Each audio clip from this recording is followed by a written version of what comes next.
Hi, Mary. Hi. How are you, Betty? Good. Good. I'm worried about Jane Chapman. Where is she? She came on and she's I been see that. silent. But She she's had a been- birthday recently. Her name is still there. Yeah, her name's there, but we can't hear you, Jane. You're muted. You've muted yourself and you've turned off your video. Oh, yeah, you said Same with Walt. Mhm. Yeah, Maybe they made a quick bathroom stop. maybe. I guess I wouldn't know enough. Hi, everybody. Hi, Jane. See Hi, you. Jane. Glad to see you all. Looking so well. Now she's in a Beautiful box. day today. This is very interesting doing it this way. Isn't it? Put Yeah. Put your video on, can you, Jane? Or are you on the phone? They want you to put the video on. Do you want them to see you? No, I don't want to be seen. Oh, okay. Well, we'll just hear you then. Just hearing me is enough. Okay. Well, hey, I think it's 1 o'clock. So what we're going to do, I don't know if you've had a chance to look at the program that was on the website, but what we're going to do is first thing is we're going to do a brief introduction to ourselves. So I've got a little spiel. I'll say, welcome to this. This is our 60th Campbell Reunion.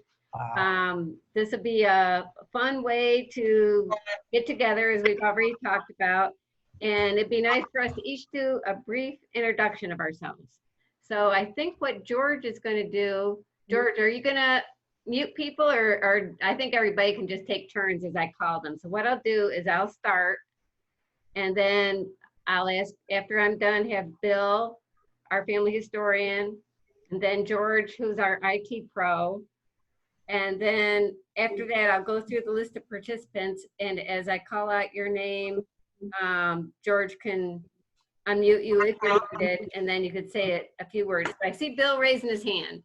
Bill. Yeah, I just got a message from Peggy, and she's lost the invite. So could one of you send her another invitation? Okay.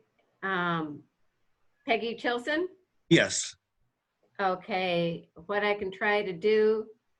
George, do you want to do that or do you want me to try to do that? I don't have her email address. Okay. If you don't mind me going off for a second or taking just a second to do that, I can do that. Hold on. We're now up to 16 people. Which is exciting. Yeah. You have me. Hi, Sally. Allie. Hi there. Ah, How are you? welcome. Welcome.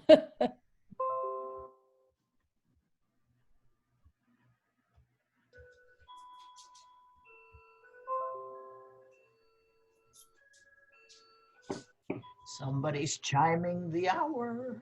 Oh, that's my clock. I should have muted it. Okay. Nice.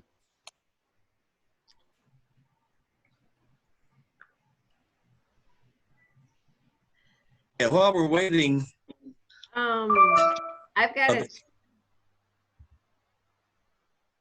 quick. Oh, I went out now. Now I've lost my, if I lost my Zoom.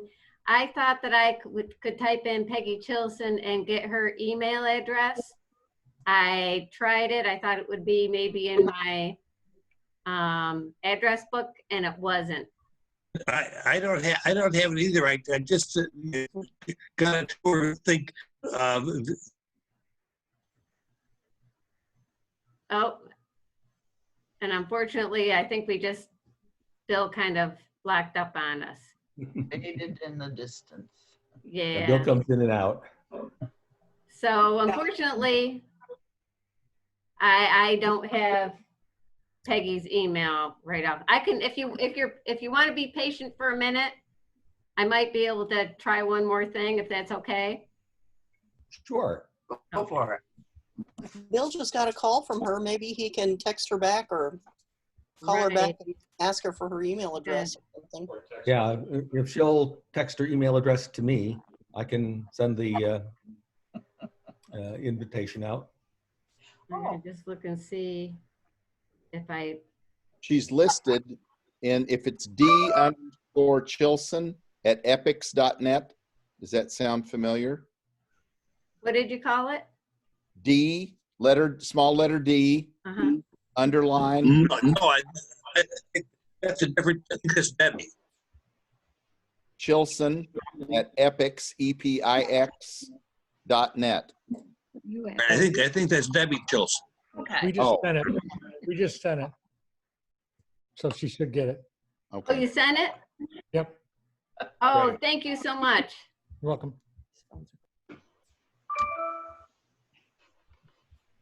Okay, I'm gonna Look at the, that. Open the, okay. Hi, how are you doing? Hi. Hi, Sally. So, Hi. okay. so- I sent one. I private messaged it to Peggy. Okay, thank you, Bill. Thanks. So, Sure. Okay, sorry to derail things, but we wanted to get her on board. no, that's great. That's great.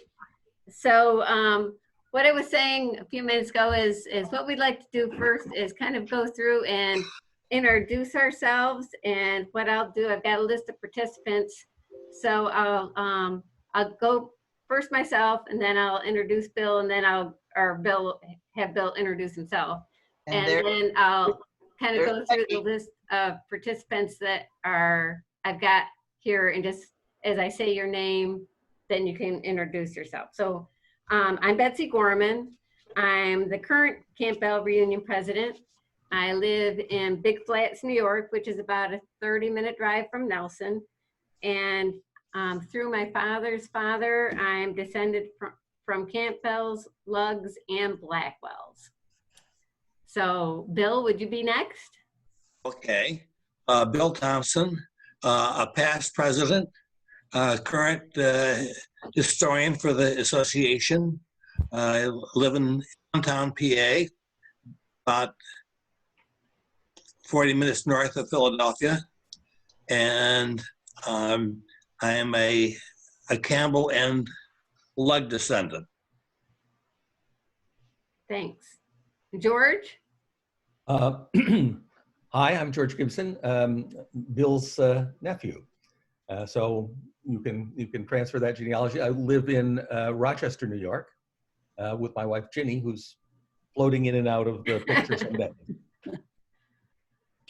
Okay, thanks. And I think the next on my list here is Alan Jacobus. I'm Alan Jacobus, currently living in Cedarville, Michigan, which is in the Upper Peninsula. Nice. I'm a descendant of Joseph Campbell's my fourth great-grandfather. My grandmother was a cook, and so I'm from that Swan cook line of Campbells, and have a lot of wonderful memories of spending summers in Painted Post and Corning and Elmira, because that's where my mom and dad are all from. Okay, thanks. So just quick question. How did you end up way up in British Columbia? No, he's in Cedarville, Michigan. Oh, Cedarville, Michigan. I'm sorry. Upper That was, Peninsula. okay, never mind. But Yeah. even that's up there a ways, but okay. It is the way, yeah. Yeah. Betty, you're next. Betty Phillips. okay, I'm Betty Phillips, and I live in Zephyr Hills, Florida.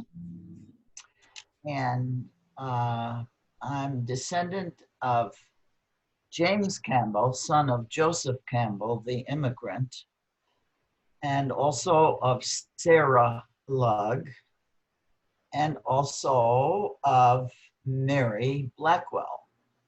So that's the story. Thanks. And next on the list, I think we have is David Buck. Yes, thanks, Betsy. So I live in Westchester, New York, with my wife and son. My father was George Wallace Buck, and his brother was Joseph Campbell Buck and Cornelia Key. Marylyn King. So they're from Elmira. I believe I'm a direct descendant of our initial Campbell. And Yep. But you know, I had actually seen through Bill just some of the correspondences from the 1920s, and I'm actually marveling at how well people knew how to actually write a letter and tell a story compared to current days. But I'm happy to join via Zoom and learn a little bit more about this.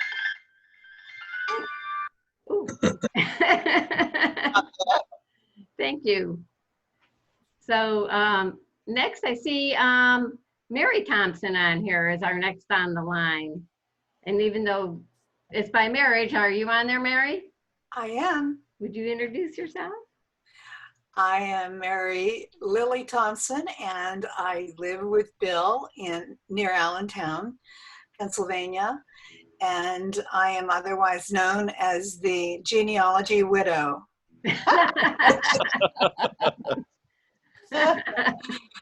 I can understand that. Thank you. Let's see, next on the list I see is Sally Fleiss. Hi, I live in Westport, Connecticut. I'm just connected to the Campbell side. I don't remember which brother, but I think I'm 7th or 8th generation removed from the original, and through my mother and everything like that. So great. Nothing. Thanks.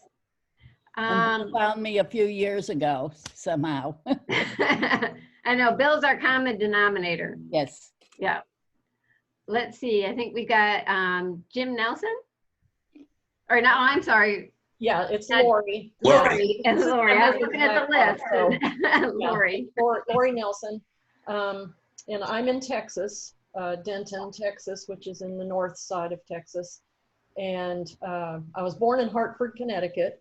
So we do have roots, our family, back up that way. And I'm looking at the flow chart. My brothers are the genealogists in our family. And my brother sent me that Joseph Campbell was my 4th great grandfather too. So I think Alan, you had said that. 2 sisters, Mary Ann and Eleanor Campbell, sort of brought us back around. The way my brother worded it, he said, the family tree branched off at Joseph Campbell and came together again with my grandfather, Ralph. Seeley is my maiden name. So we're part of the Seeleys, but it goes back to Joseph Campbell. So, and my dad was born in Elmira.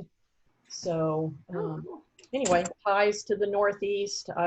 Long story how I ended up down here, but I miss the North. I miss the 4 seasons. And so anyway, Bill tracked us down through my brothers, who are, like I said, have done all the genealogy. So thank you to Bill for bringing so many of us into the family here. So that's great.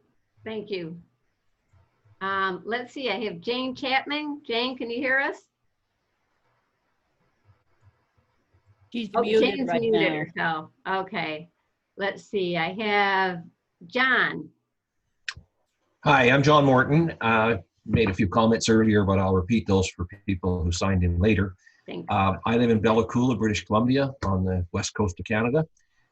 Bill tracked me down also a few years ago, like probably most of us. I'm descended from gentleman John Blackwell, as Betsy is. We're actually of the same generation. Makes us 6 cousins, according to Bill's chart that I actually have in front of me right now. My great-grandfather on my father's side was Charles Gardner, who was the Lord Mayor of Bristol. And so my father was the first of the line, that Blackwell line and Barnfield line, to immigrate to Canada. He came to Canada in 1923. And he was born in Woolstanton in Staffordshire. And my mother, who was actually 2nd generation Canadian, descended from the Owens, who were Irish and who came over during the potato famine in 1845, I believe. So our roots are all in the UK. but it's a pleasure to associate today with some American relatives. That's great. Thank you. And now I see Jane's name up here, Jane Campbell. Have you unmuted yourself yet? Yes. Or Jane Chapman, I'm sorry. Jane. So can you introduce yourself, please? This is Jane Chapman. I live in Pennsylvania, just outside of Troy, Pennsylvania. And Jane, can you speak a little louder, get a little closer, please? Your volume up. Just repeat that. Repeat it a little louder. Jane Chapman. I live just outside of Troy, Pennsylvania, near Elmira, so I get into Elmira frequently. And I'm always glad to hear from any of you. And now we can hear you. Glad to see you. Well, it's great to hear from you, Jane. I think Jane is our senior Campbell Reunion attendee. Right. Yes. Senior Campbell attendee. What? You're the senior Campbell attendee. Oh, am I? Oh, I think so. And we're always so happy to have you. Thank you. I had a birthday just a couple of days ago. Do I dare ask? How old? Do I dare ask which birthday? 95. 95. 95. Well, happy birthday. Happy birthday. Yes, indeed. That's amazing. Jane, this is Marylyn, and I think you spend time on Cuca Lake, don't you? Do you spend time on Cuca Lake? Yes, we spend time on Cuca Lake. In fact, that's where most of my family are today. But I'm here. Well, thank you for coming. Well, I wouldn't miss it for anything. I haven't missed any since you started reunions back up. Yep, I know, you're good. So let's see, who else do we have? We've got Judy Thompson, but she's muted. Judy, can you hear us? Yeah, I just unmuted so you wouldn't hear my clock chiming all the time. Oh, okay. Hi, Judy. I live in Atlanta, and I'm Bill's niece and George's cousin. So what they said goes for me, too. Okay. And we've got Walt Hazlett. Walt, can you say hi? This is Walt and my wife Jean. We live in Ashburn, Virginia, outside of Washington, D.C., just northwest of Fairfax. And I'm a direct line descendant of Samuel Hazlett and Sally Campbell. And we just had a recent addition to our family tree. We have our first grandson, Killian. Congratulations. So, and I can remember in the early 60s, my grandfather Roy would drive us from Whitesville in Steuben County of New York in the southern tier. He'd drive us all over Nelson and northwestern Pennsylvania. So I wished I'd listened more when I was a kid. We all do. Catching up on a lot of it now. So, and it's great to be here. Thank you. Thank you. And I always remember you guys as being very, always hitting the books in the library and stuff, and always studying whenever you come to the reunions. Let's see, we have Peggy Chilson. Are you there? I'm here. Hi. Hi, hello. I'm gonna confess, I don't know exactly how I'm related, but I did spend 30 years of my life in Nelson, Pennsylvania. So I think that just kind of tells you that I belong somehow. You do indeed. I think Bill can probably explain. He was one who tracked me down and said, "But you are." I said, "I'm not related to the Lugs and Blackwells. I'm a Chilson." It's like, "You are related." Okay, all right. So anyway, I live in Kansas City. Actually, I live in Merriam, Kansas.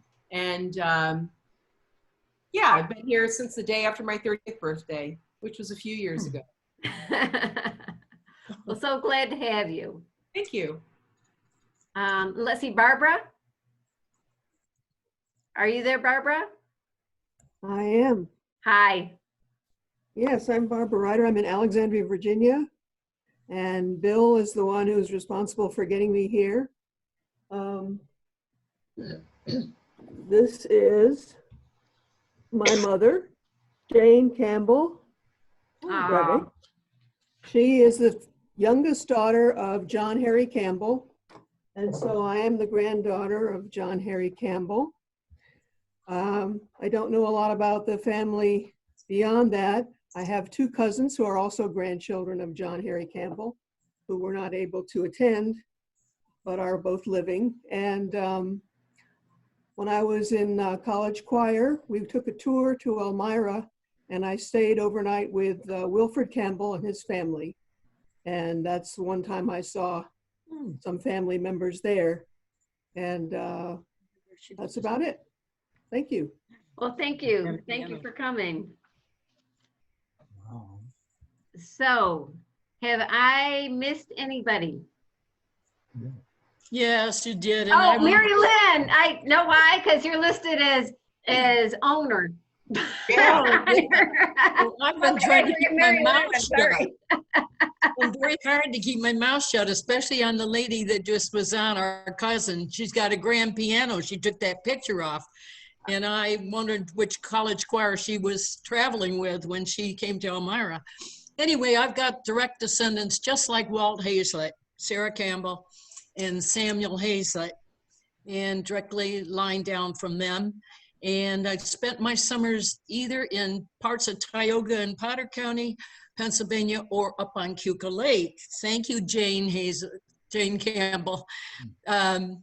Anyway, I love all of you, especially Bill Thompson, because he's the one that's caused all this, and it's so nice to speak to cousins. Yeah.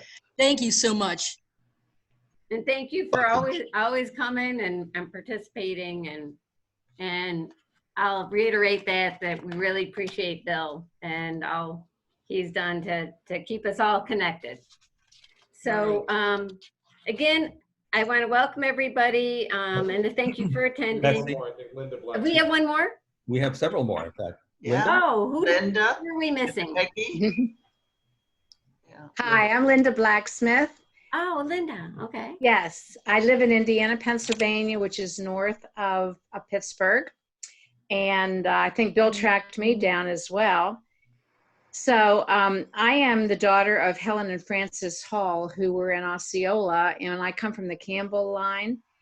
And I also spent time on Cuca Lake. So my parents lived up in Osceola area, so I'm familiar with that area as well. And thank you. This is my first time attending. Well, thanks, Linda. And who else have I missed? Because my participant list, I think it scrolls up and down, and so I might have missed somebody. Oh, Peggy Chilson. We already heard from Peggy. All right. Did anybody else? Hey, Betty. Hi. I want to call your attention to my Scottish wall. Oh. And there's 4 pictures of kilted Scottish warriors at the top. And then there's an old picture of Inverary Castle. And there's the head of a Scotsman. But there is our Campbell crest. I see it. I see, yeah. And that's my Campbell wall. That is very cool. Oh, and I think I have a Scottish flag hanging over Inverary Castle someplace. Oh, is that a Scottish flag? Yeah. Yeah, there it is. Yeah. I have a question. Yeah. Betty? Yeah. Is that you mentioned the crest. Is that the one that says Ne Obliviscaris? It sure does. That's the one that my cousin got handed down to him. I did not receive that. My cousin in Idaho got that and has it on his wall. Oh, yeah. I can't remember where I bought it. Probably at Inverary Castle. I was there. Okay, this one was passed down from John Harry Campbell. Yeah. Wow. Yeah, great. Well, thank you for letting me share that. I'm very Thank you. proud of my Scottish wall. Absolutely, thank you. So, as I said, this is going to be a different type of reunion for sure. I miss our dish to pass lunch because that was always wonderful. On the other hand, I won't have to remind you where the bathroom is because everybody knows where their own bathrooms are. and you can all bring your own drinks. Mine's just water, but you can have, you know, drink whatever you want while we're having our reunion. A little housekeeping before we start. George, and again, thank you, George Gibson. He's handling the tech end of things. So during the presentation, yes, he's doing a great job and has done a great job. He's going to go ahead and mute people during the presentations just so that we don't get like feedback and as much, you know, noisiness and things like that. So if you happen to be muted and you want to say something, and because you could, if you mute yourself, you can unmute yourself. If George mutes everybody, then I believe he's the one to unmute.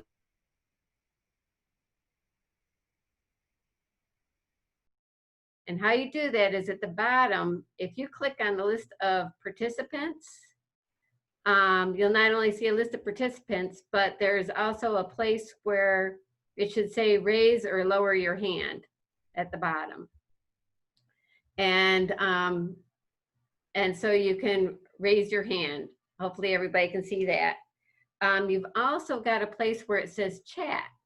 So if you have like a question you want to ask, but you want it to wait, like say if Bill's giving a presentation and you want to just put a question in there, you can type the question in and then we'll see that and answer your question later.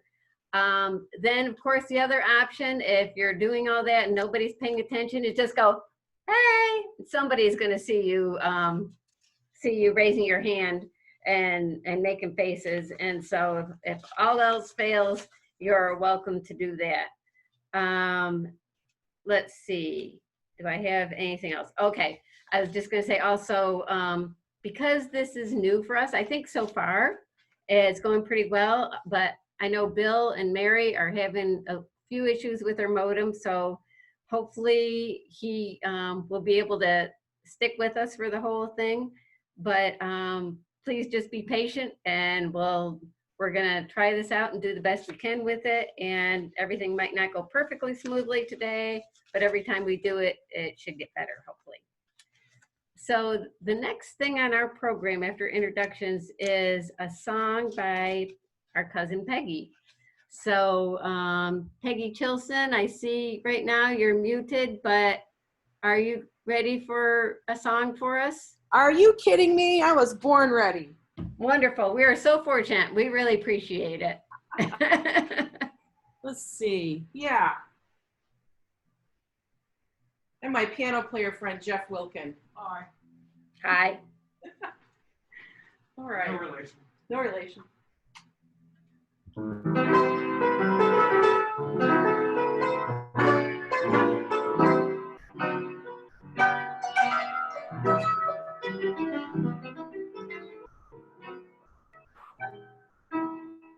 You must remember this. A kiss is still a kiss. A sigh is just a sigh. The fundamental things apply as time goes by. And when two lovers woo, they still say I love you. And that can rely. No matter what the future brings as time goes by.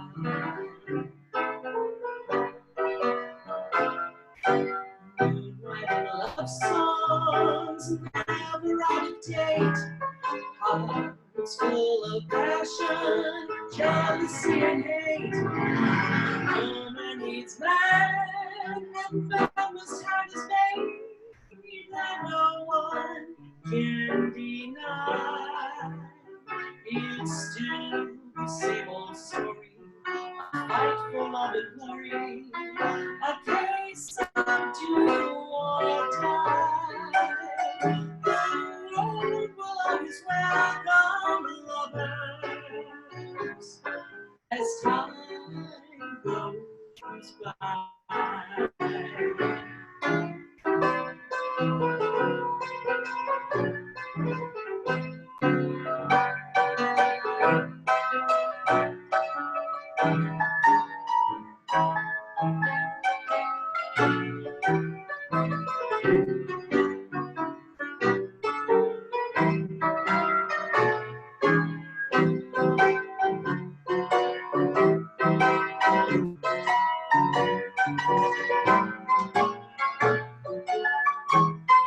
Writing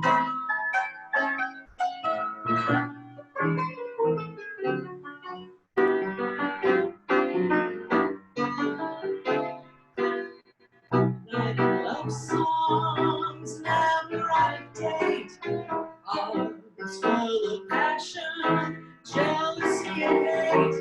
Woman needs man, and man must have his way, and no one can deny. It's still the same old story, a fight for love and glory, a case of do you or die. The world will always welcome lovers as time goes by.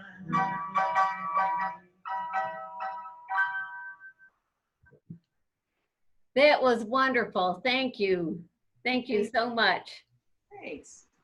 And that reminds me, at the bottom of your screen, there's a place that says reactions, and you can actually do a clap on there. And so I am definitely clapping. That was great.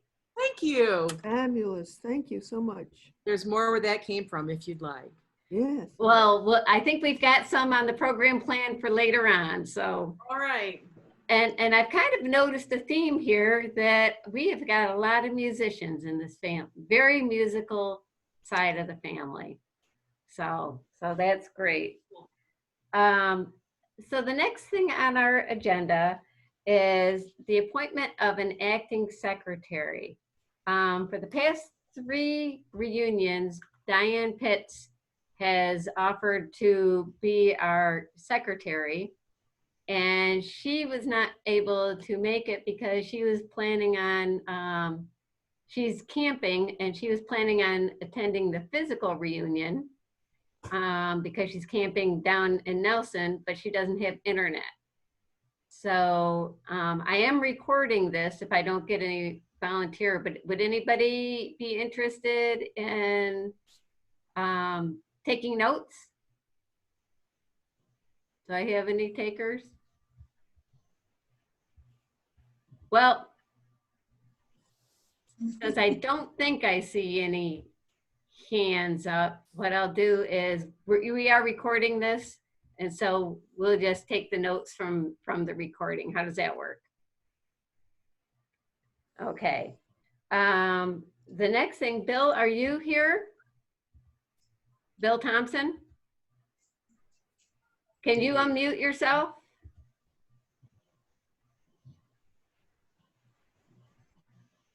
Yes. Yay, okay. Because I think the next thing on our program is a presentation by you on our website presence, internet presence. Okay, let's hope that the my connection lasts that long. Okay. So are you seeing that screen okay?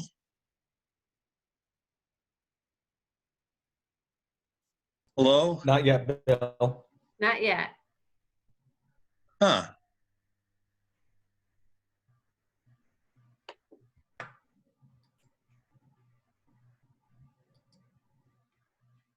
Bummer. Why not?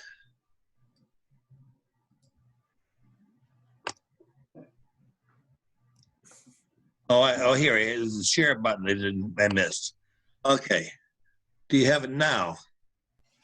Not just yet. But if I recall from last practice, this takes a few minutes. Yeah, it says you are screen sharing, it says. Oh, there we go. There you are. Okay. So there are 4 main components: our family history website, the online tree, our Facebook group, and thanks to Betsy, a YouTube channel. So starting off here with our family history website, and you can see on the left is a menu. all these items over here. And then on the top right, we always show interactively what the newest web page is. And you can click on that and be in that page. And then the next section, come on.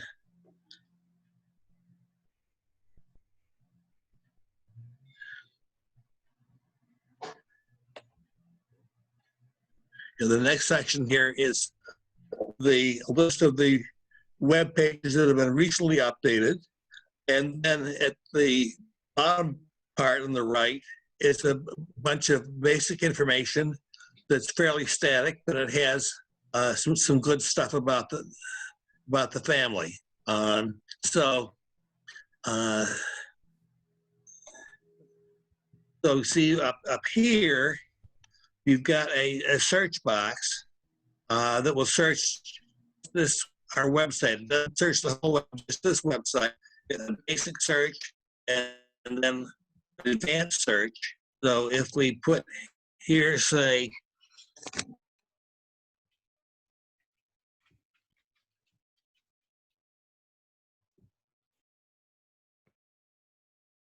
the Charles Lug in there, and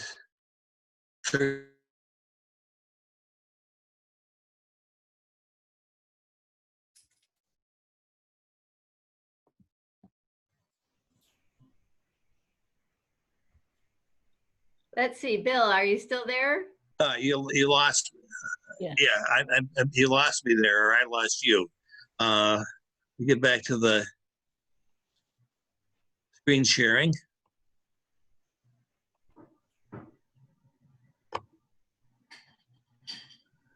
Here we go. Okay, so you can see that if we searched on Charles Log, we get a whole bunch of stuff.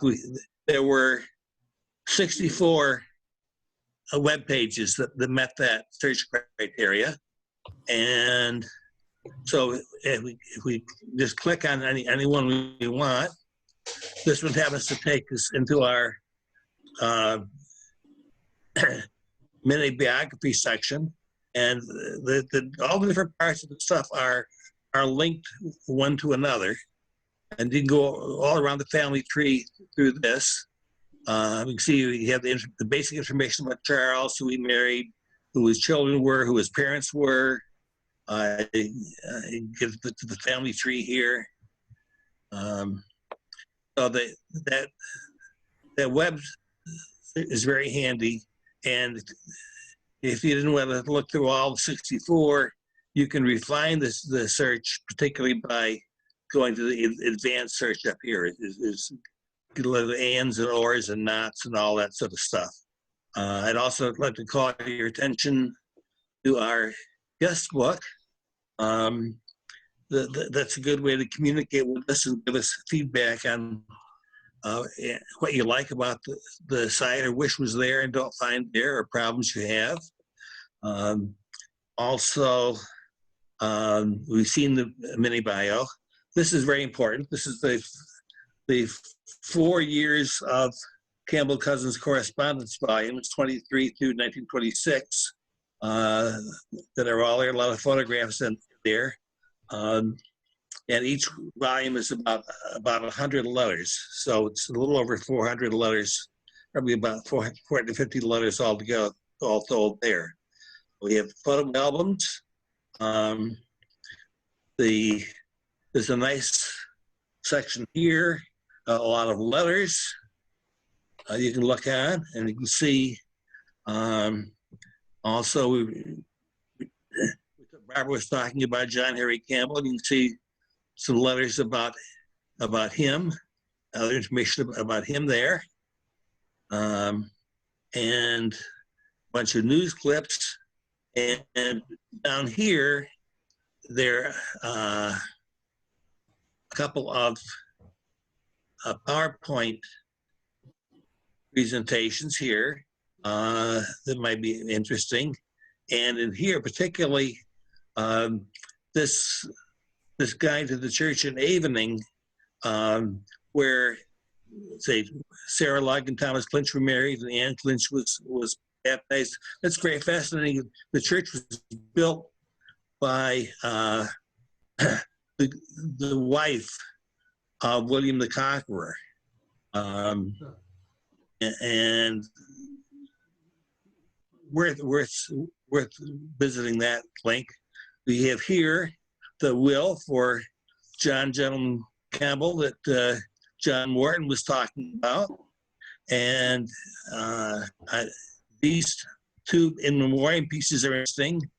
These reminiscences are interesting, and I think those are worth checking out sometime when you have the opportunity. Come on. Okay, there you are. And then this other section, burials.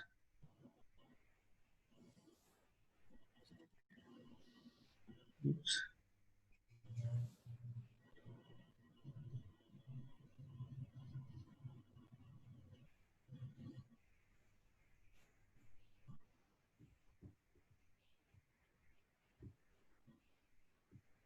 So Bill, are you there?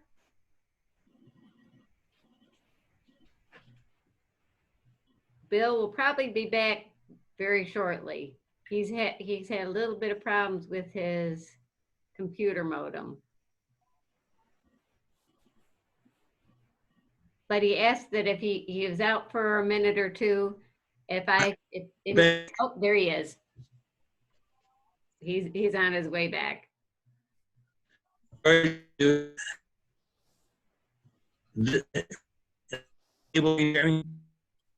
can hear you, Bill. It's a little broken up. There you are. Now we can see you. Okay, it says host disabled screen sharing. George, can you re-enable that? Sure, maybe. I hadn't done anything, so. When they get disconnected, that may have undone it. So on my side, it says it's enabled. Oh, Bill, there you're back. Okay, so you can see here, I'm sorry about that interruption there. But you can see here that we've got all the known burials of people in the family is arranged by states, and where we have see a lot in Pennsylvania by county, and then Peggy County by township. So if you go into a cemetery, you can find there's one. You can look there to see who all is buried, or if you're traveling and you want to know, are there any families graves in this area, you can check here and see that. And okay, that's all I wanted to cover about that. And so the other part is we moving our family tree into this wiki tree, which is a huge shared tree. You can see 24 million people, almost 7,000, 700,000 genealogists maintaining stuff there. And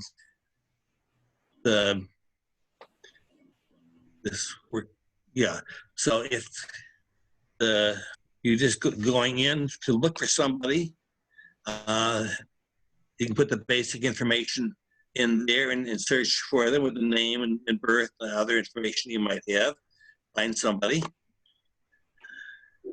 And I'll give you, hopefully give an example in a second when the retrieval happens. So you'll see that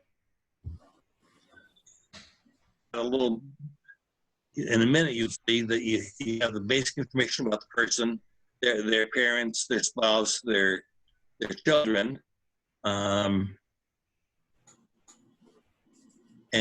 it has some, pardon? It has some nice graphic capabilities too. I'm sorry it's taking so long to come up. Rather than wait for it. Oh, there we are. Okay, so you can see. Hi, Ann is waiting to come in to join us. I guess I can admit her. Okay. There. Okay. Hello, Ann. So going with the presentation. Okay, so the so if we just go down.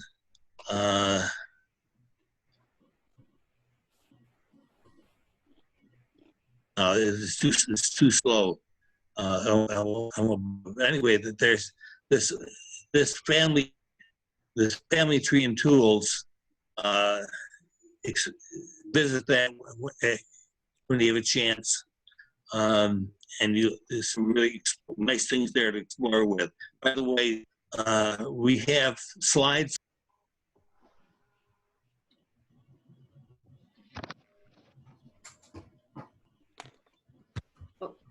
Our usual connection problems.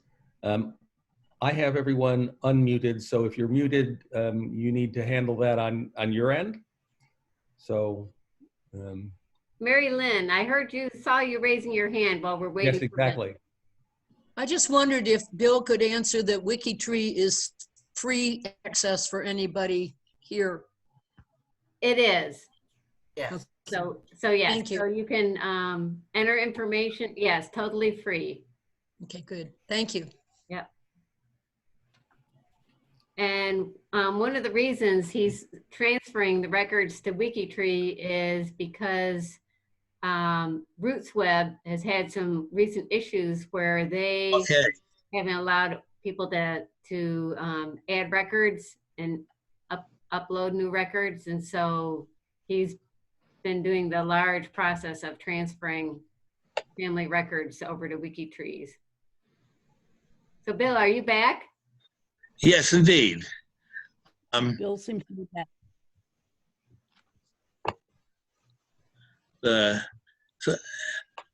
So there are nice graphic things there on that family tree you can play with. We're almost done. Just in the YouTube. So for those of you on Facebook, if you're not a member, you might want to consider joining us. Anybody on Facebook can see our group web page, and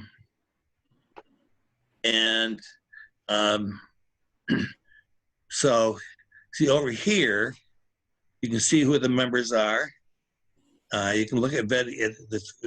We only have one video, a lot of photos. And so if you look down at those, you can see all these different photos, and there's one of Betty and Marylyn. So if you click on any of these photos, it takes you to the original post, and you can see who they are and what about them. Also important thing is this files. There are some kind of neat things. Oops, not that one. Beg your pardon.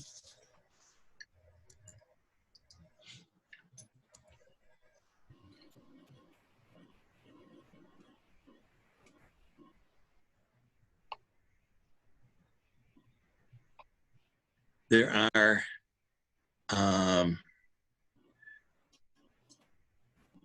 a number of neat files there, particularly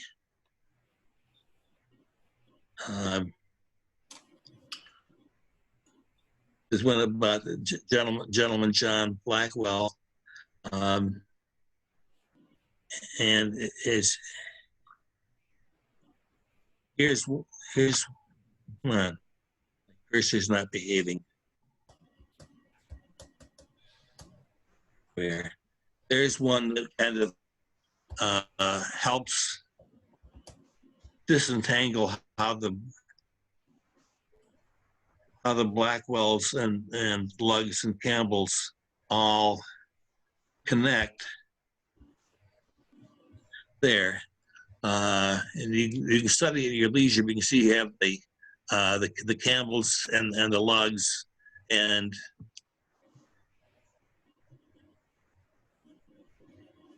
oops, come on.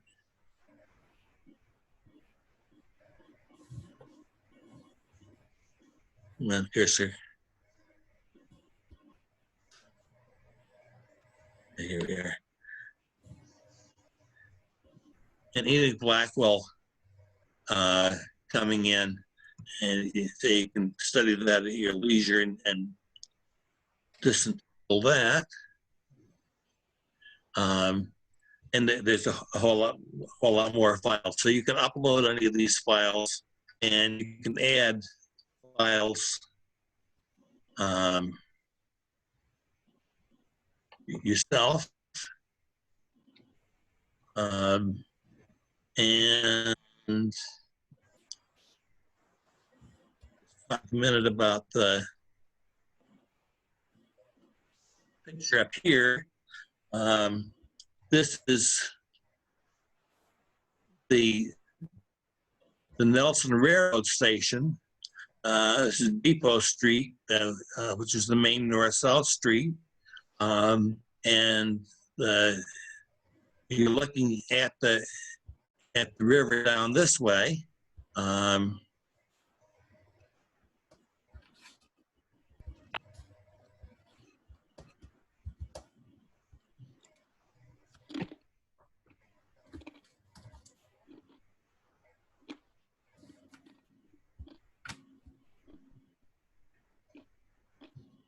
Bill, can you hear us? I think Bill is frozen in I time. can hear you. Frozen. Okay, you can hear us because I think you froze. We're Oh, here we are. Resume share. Okay, there we are. So I don't know what happened there, but so anyway, so the downtown Nelson is that way, and up here this is Baxter Lake Road. Okay, and the fourth part of our web presence is our YouTube page that Betsy kindly just set up for us. And we don't have much in the way of video. It's just this one from Marylyn, but Betsy did put a bunch of other things there. But you can all add videos, and the recording of this will be one of the ones that is added here. Any questions? That's a lot. It's a big website. Yes, and to say, and we have like about 14 slides of what I just talked about that you'll be able to bring up anytime you want and look at. So thank you for your attention, and I'm sorry for those internet glitches there. And turn everything back to Betsy. okay, Bill. Thank you so much. And Bill, how many pages do you think are on your website? About 550 at the moment. 550 pages. So that represents just years of work. So Yes, it does. so we really appreciate it, and hopefully everyone gets a chance to look at that website more in depth, because there's just an amazing amount of knowledge and information on there. Oh, one thing, if I may add, Betsy. On the homepage in the lower part there, the lists a number of the people who made some of the biggest contributions to it, because the information came from a whole lot of people, including David Buck's family, who so nicely kept all the minutes of the Campbell reunions and Campbell Cousins dinners and all that. So we have a great treasure trove, thanks to his grandmother and his uncle. Thank you. I think my Uncle Joe sent you whatever records he had left. Right, he did. Yeah.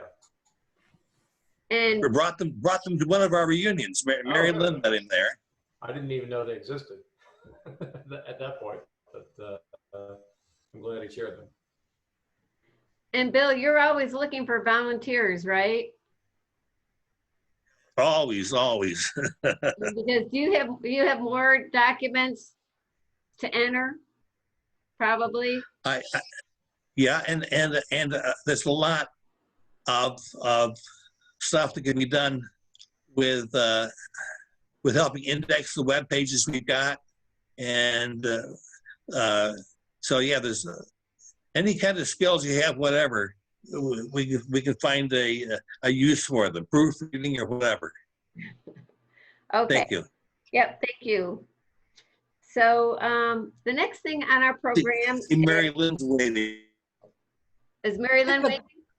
Yeah, I'm sorry to ask a question, but Tom Zerfley had a lot to do with my meeting Sally Please, and he was very helpful and took us over to the Campbell Park. And I would like to say, if you come to Florida, we have to contact Tom Zerfley, and he will entertain you well with your Campbell history by taking you over to the Campbell. How is he related, Bill? How is he a Campbell related? I'm a Campbell. I'm sorry? Bill just Bill is Hear it out. again. Oh, okay, I'm sorry. You know Betty? I can't remember. I know that he right there, but I don't remember the exact connection, but I was thinking it was Campbell because he had the it is Campbell. Yeah, because he had had Yeah, it's Campbell, but I wondered which one, because I'm wearing a Tampa Bay's hat right here, and the Tampa Bay Rays are on Campbell property, right off the Campbell property, where the old hotel used to be that Tom is directly related to. Tommy Campbell and Frankie. That's right. Oh, here he's back. Good. You tell him, Bill. Did you have a question? Yeah, Thomas Clint Campbell, yeah. And Francis Parks Campbell. Right. Yeah. Thomas Clinch, right. Yeah. So yeah, I'm sorry that Tom wasn't able apparently to sign in because he's always a lot of fun. Before we go any further, I noticed that Ann and Bonnie have signed in. Are you able to hear us, Ann? You're muted, but. No, she's not now. No, we hear you well. Okay. Oh, hi, how are you? We're fine. How are all of you? All of you are fine. We can tell. We've been listening to you for a few minutes, and it sounds great. What a nice turnout. Yeah, it's been a lot of fun. I mean, so I want to say that our original plan was to have the reunion at Ian and Bonnie's house in Nelson, but because of this flu pandemic, virus pandemic, we decided to go with the Zoom this time. But are you guys able to give a quick, since you entered it, or could you give yourselves a quick introduction so that people that don't know you can tell, like, where your names, where you're from, and how you're connected to this family group? You go ahead. You're the matron. Matriarch. The matriarch, yes, indeed. So I am Bonnie Lug Kyofski, and my connection is through, my dad was Robert Lug, and granddad was Charles B. Lug, and the next generation back was Robert S. Lug, and so anyway, we're Lugs through and through, I guess you can say. And Annie is my baby brother's youngest daughter. So anyway, and we share a home with her family. We share the old Lug home, as a matter of fact. And Annie has two gorgeous little girls who are Lugs through and through, of course. Anyway, Annie, it's your turn. Okay. I'm Ann Lug, and I'm the youngest of Tony Lug, Robert Anthony Lug's 4 children. And I've got 2 of my own. The 5-year-old's name is Isla, named after her grandmother, Isla Hess, who married Robert Lug, Bonnie's dad. And I think I'm generation number 7, or my kids are. And I just got connected. I think I got recruited by Bill. We all have then. Well, thank you very much. And I don't know if you can hear me or not. I'm muted, but Bonnie's husband is a Blackwell. And husband is a Blackwell. We were just talking about that last night. He's not right here right now. His mom was a Briggs and his dad was an Alexander from Morris. And if you trace his history back, he's related to Enoch Blackwell. Oh. So Dwayne and I are technically related through marriage on the Blackwell's, Enoch Blackwell Sr. I think his wife, he married a widow who was Dwayne's direct descendant. Yeah. So Dwayne's whatever grandmother married my great whatever grandmother. What's her name? Yes. Lug Campbell Blackwell. You never know who's going to know what when you get in these things. Yeah, and so, yeah, that just goes to show you that a lot of times you can't call it a family tree, you got to call it a family bush or something, because family binds. Because they all intertwine. That's right. Well, the younger Enoch Blackwell, of course, was lived during my lifetime, and we were close. And he'd always refer to me as cousin. He'd say, "Hello, cousin," and we were something like 6 cousins, I think. But at the same time, it was the same connection. But you're right about the bush. Yeah. Well, thank you very much. Thank you. So I'm glad that you're able to join us. I think the next thing on our agenda is the approval of the 2018 reunion meeting minutes. We do this every year, or every reunion. We approve the minutes of the year before, or the reunion before. And we did include that on a post or an email that was sent to you. Everybody had a link. But question is there anybody that wants those read to them?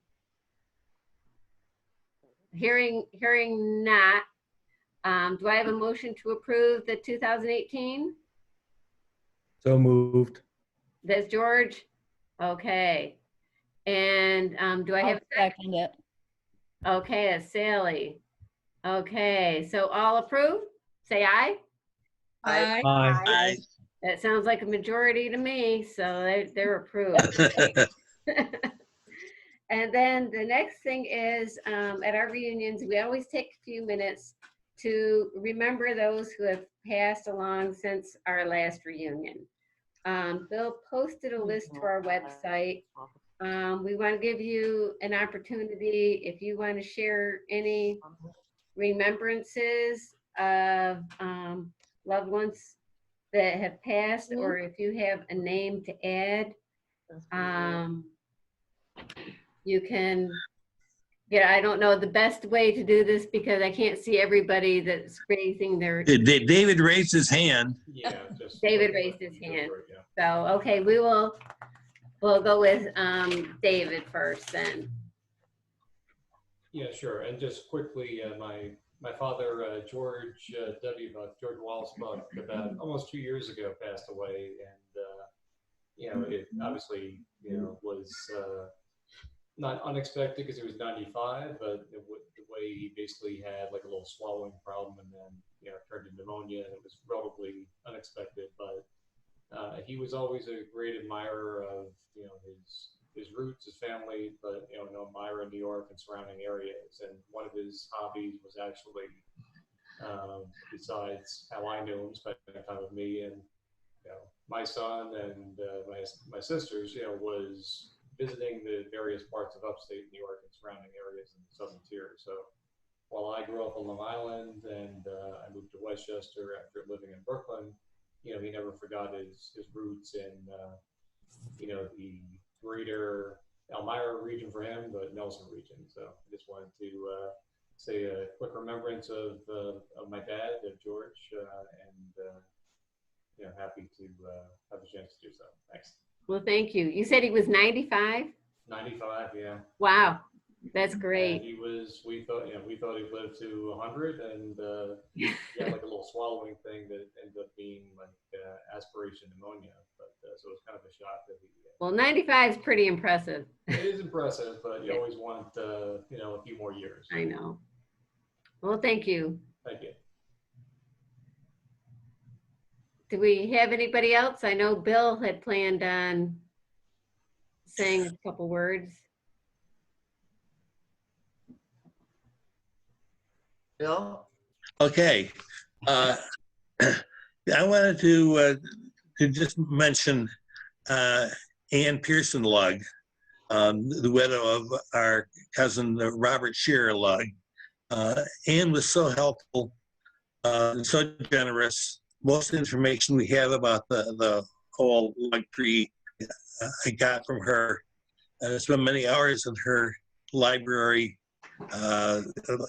seeing the documents she had, and she very generously gave me lots and lots of documents. And she was so hospitable, as was her husband, a very nice guy. And particularly, Mary and I will always remember one visit to their home. It was a great Victorian home with a big wraparound porch. And while we were there, a tornado came through. Mary was sitting on the porch, and the furniture was, big wicker furniture was sliding down the porch and came in.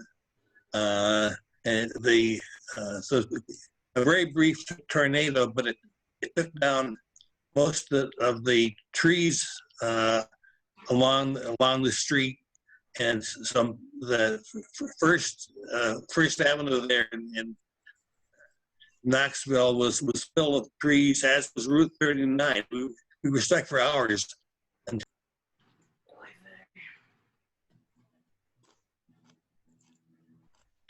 With chainsaws, got the streets cleared. It was really, really great memories of how nice they were. I'd like to add to that I never met Ann personally, but she did correspond with me and volunteered to, she mailed me, I just got a surprise card from her one day, and it was a picture of my dad and her husband when they were in high school.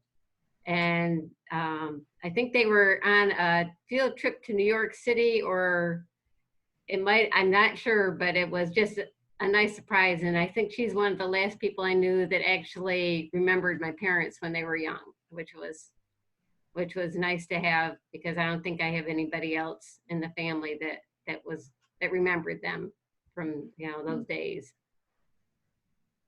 Are there any, is there anybody else that would? Yes. Betty's waving her hand. Oh, Betty. Yes. My sister Dolores Davis Power and I met Anne on the Nelson Road as you go out from Lindley. There was a restaurant way up on the hill. Very nice one that we met and had lunch together. And she was a lady for sure.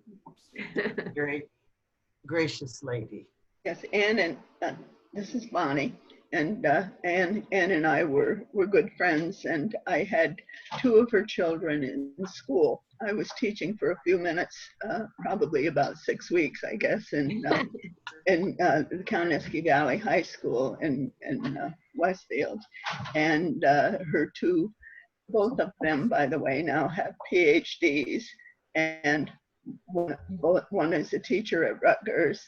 That's her only daughter, and the other is a son, and he is teaching in Western Pennsylvania somewhere, and I'm not near Brookville. I'm not sure exactly where he's teaching now, but anyway, it was kind of a shocker to. Well, I just changed my name. I just married Joe Kyofski, and so anyway, but everybody knew me as Bonnie Lugg in any case, and so. When I walked in and people said, oh, you know, that's Miss Lugg. Oh no, she's Mrs. Kyofski. And the Lugg kids would blush and hide their heads, you know, being related to a teacher, you know what that's all about. But anyway, it was fun having both Kathy, who is the teacher at Rutgers, and which one? Oh yes, the other one's name was, his name is Andy, but he was Robert Andy. And there were Robert Andrew, and my brother was Robert Preston. My brother was Robert Anthony. And so anyway, first thing that Robert Andrew said to me was, you know, your brother stole my name. No. I said, well, how old did you say you are? And he says, well, you know, 14, whatever. And I said, yeah, well, I understand. I think he's 45 this week. But anyway, but it was fun having the other Lugs so close, because people were always getting the names mixed up, of course. And we would run into each other quite often, and socially we just had kind of fun together about the jokes about our names, of course. If I may interject, am I on? Yes. Bernie's talking about, you know, having Anne's children in school, and my mother had Bonnie's parents as in her first teaching job in Nelson, and they really loved them. They were her favorites, Bobby and Isla. So that's another thing we have in common. I see Peggy's picture there. Wanted to mention that her closest relative who's on this meeting is Betsy, because they're both Kemps. Oh. That's good to know. I think, so Peggy and I are both Kemps, and I think I'm pretty close to Betty. Yes. Phillips. Yes. Yeah. Yeah. Yep. Yep. Yeah. Larry Phillips, my husband, died a couple weeks ago, and he's a product of our times because he was in the nursing home, and after many long months that nursing home was free of any of this pandemic here, they finally all of a sudden one day had 29 cases. Oh my gosh. And Larry died of COVID. So oh my goodness. Yeah. So I hadn't seen him since March because they were in lockdown. Yeah. So sorry. It's hard. Yeah. Hard times, and no service, no funeral. I wonder if it really happened. You know. Yeah. Yeah. That's got to be tough. Yes. Sorry. Yep.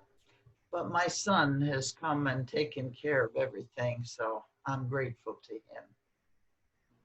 And Lug also died of COVID. So. Did she? Yeah. Oh, I'm sorry. Well, Larry was off everything. He was on hospice, and they gave him a lot of morphine, so he didn't really suffer, I guess. I hope. Well, thank you, everybody. Is there anybody else that had anybody they wanted to give her a remembrance or mention? Yes, can you all hear me? Yeah. Lost it. My name is Michael. I'm Michael Whitehead. Hi, Mike. And it's my first time at a reunion. I'm a third great grandson of Charles and Marianne Lug, second great grandson of Sarah Lug Whitehead and Isaac Whitehead, and a great grandson of Charles Byron Whitehead and Mary Ferris. Anyway, I wanted to introduce myself. I've never been to a reunion, one of these reunions before. I've spent all my summers with my grandmother in Bradford County, right next to Tioga County, where my grandmother was born. And my grandmother often told me when we drove through the town of Tioga that that's where she and my grandfather, Waldo Whitehead, went to housekeeping, as she put it, when they married in 1911. They married in Elmira, New York. He was from Bradford and she was from the city of Bradford, and she was from Austinville, originally Bradford County, Columbia Township. So I'm very familiar with the area. It's only in recent years, though, that I've become aware of the Lug connection in my life. So I've never met any people from that who are descendants of Charles. I mean, of course, my family are all, my sisters and so forth and cousins are all descendants, but I've never met any of the other of you. I do have a little, just see, Bill Thompson told me one time that my grandfather and his sister, Waldo Whitehead and Sarah Whitehead, the children of CB and Mary Ferris, they attended one of these reunions in person in Nelson, I believe, in 1903 or 1904. Would have been just a short time before Sarah, my great aunt, I guess, before she died at the age of 18. So anyway, I'm glad to be here with you. I wish I could get this thing off the screen that says, please record permission from the meeting host, because it's blocking two people, David Buck and Sally Fleece. Is that? I hope I got you right. So anyway, glad to be here. Well, it's very nice to have you. So, Michael, where do you live now? Tucson, Arizona. Oh, great.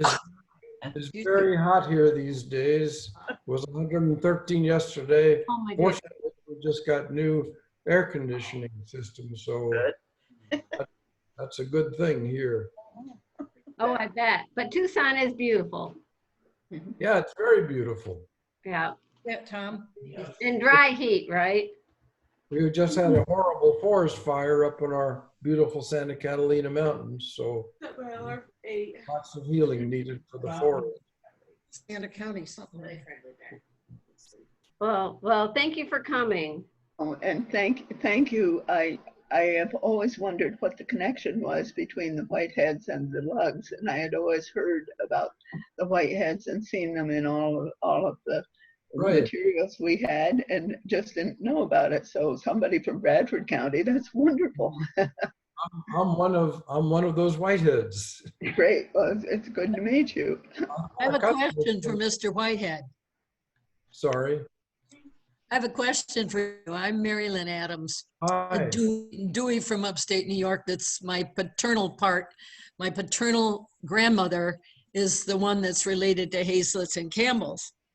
But I'm looking for a Mary Ferris to verify that she was married to my Michael Brennan.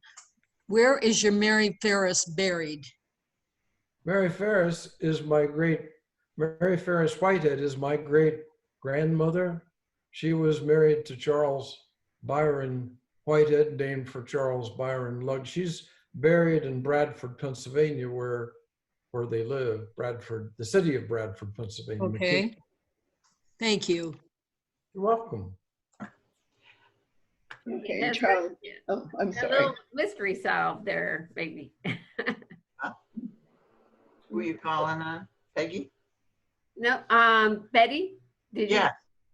Well, I've got a story to tell. Okay. My father was Merton Davis.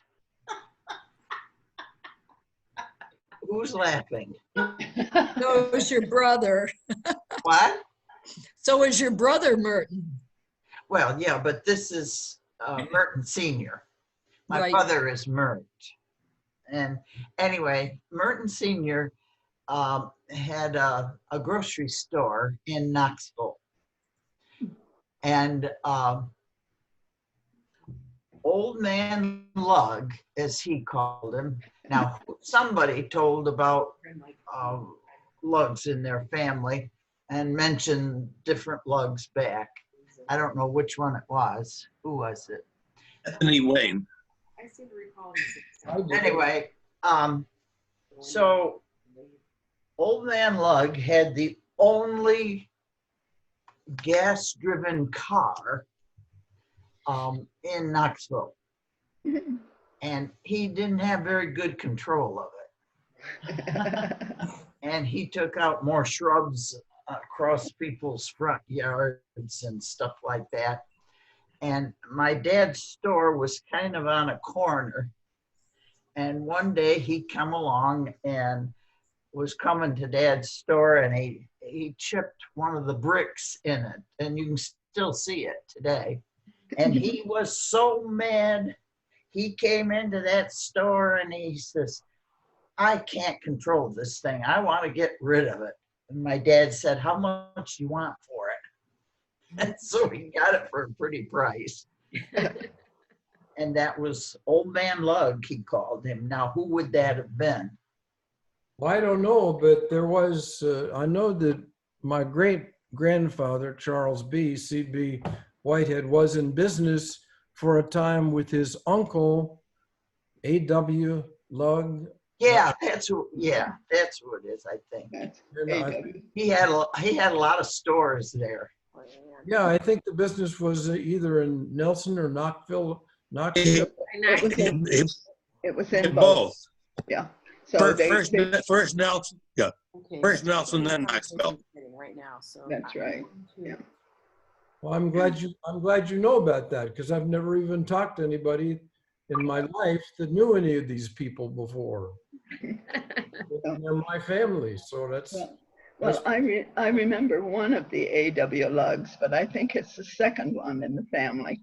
And supposedly, there are Anthonys in the family who are the A's, but anyway, there is a legend that the Luggs were connected to Mad Anthony Wayne, in history. And so anyway, the men in the family were very proud of that. And the women in the family, their wives, always said that they were pretty sure it was true because all the Luggs they'd ever run into were mad. Good to know. And so, Oh my. Well, hey, thank you for sharing those stories. That's what makes it fun to get together and hear these stories. Well, my father then had that car, and it was a gravity feed. You know, there was no pump to pump the gas up to the engine. And so the little hills in Pennsylvania, you had to back up them in that car. Isn't it funny? To get gas to the engine. Yeah. So, hey, we're going to move on. And because we've got just a couple more things on the agenda before we have some more music from Peggy. So the next thing is election of officers. Bill Thompson was going to put together a slate of officers. Are you still here, Bill? I'm back. Yay, cool. So we're just on to election of officers. And I was just saying you were going to come up with like a potential slate of officers. Yes, there were a bunch of us participated in that, coming up with names. And the slate consists of not my idea, but others of me as president. Yay. And Betsy would like to switch to being secretary. And then we have a BP candidate willing to serve, Lori Chilson Gammon.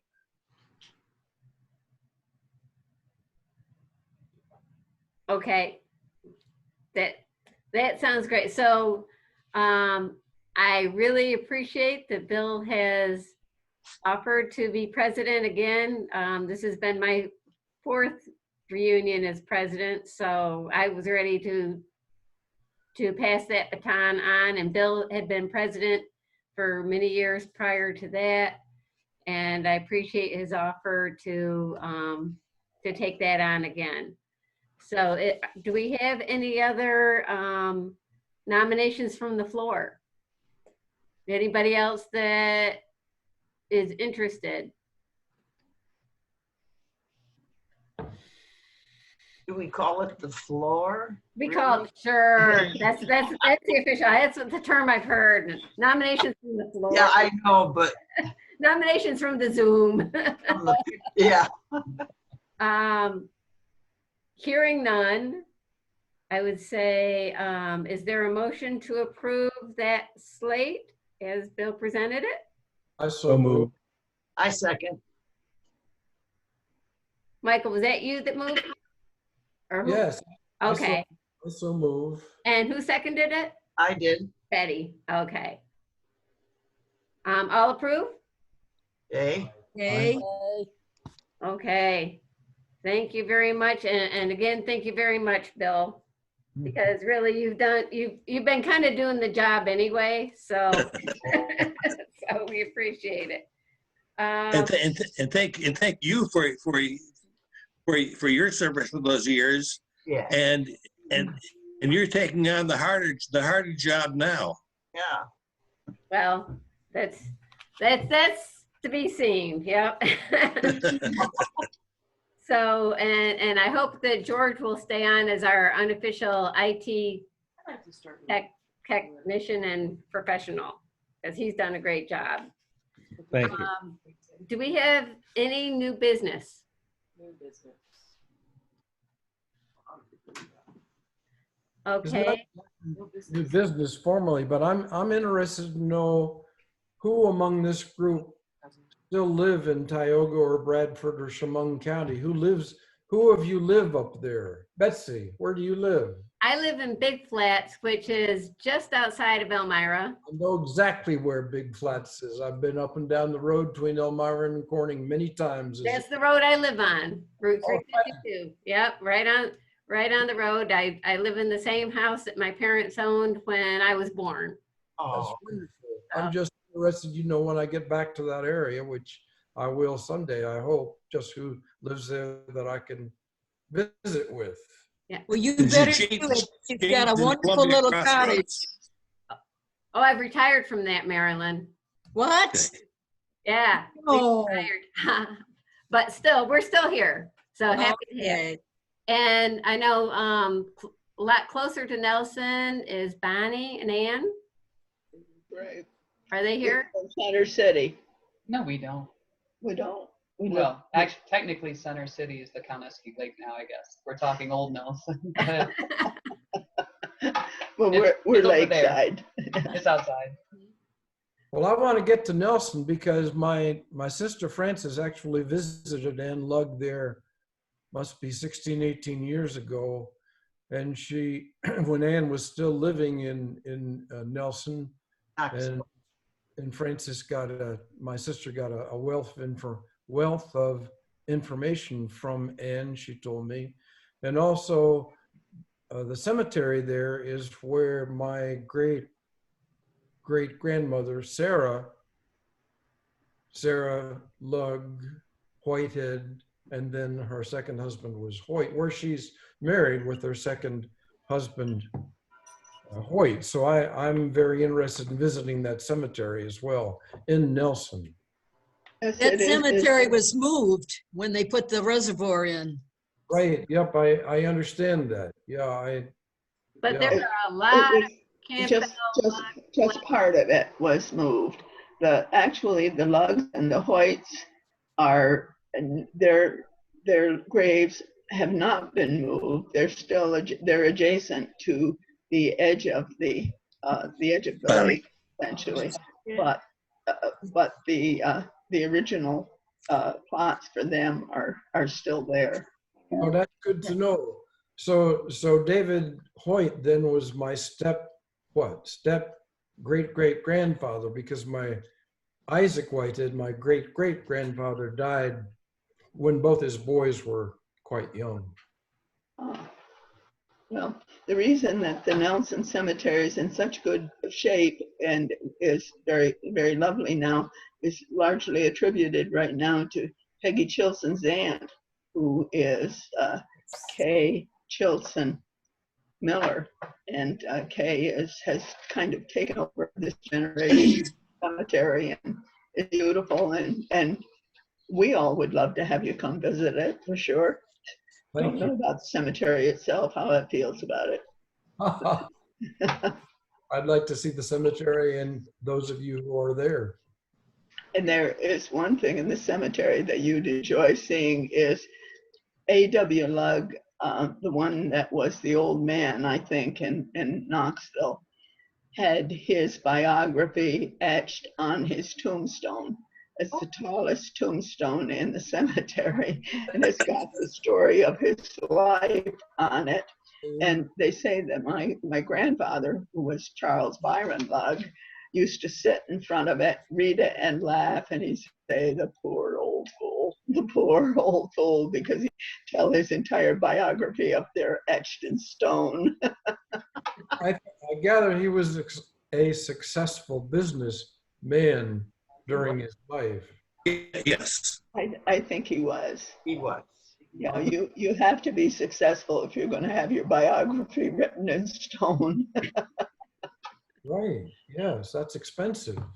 And Michael, I was starting to say that my internet connection got lost, but on our Facebook page, if you're ever on Facebook, that has a picture of the Lugg store in Nelson before he moved, and his junior partner Mark Seeley took that over. Oh, yeah. So if Laurie's still listening, that was Judd's brother that took over the store from A.W. Lugg. Okay, you're talking about she was Sue Seeley. Her husband, yeah, Sue Lossy Seeley. Sue Lossy Seeley. Yeah, they were one of the first settlers in the county, and her great grandfather, I think, was the veteran of the Revolutionary War, who was arguably the first settler in Tioga County. And so she's the connection. The Losseys and the Luggs have always been close over the years.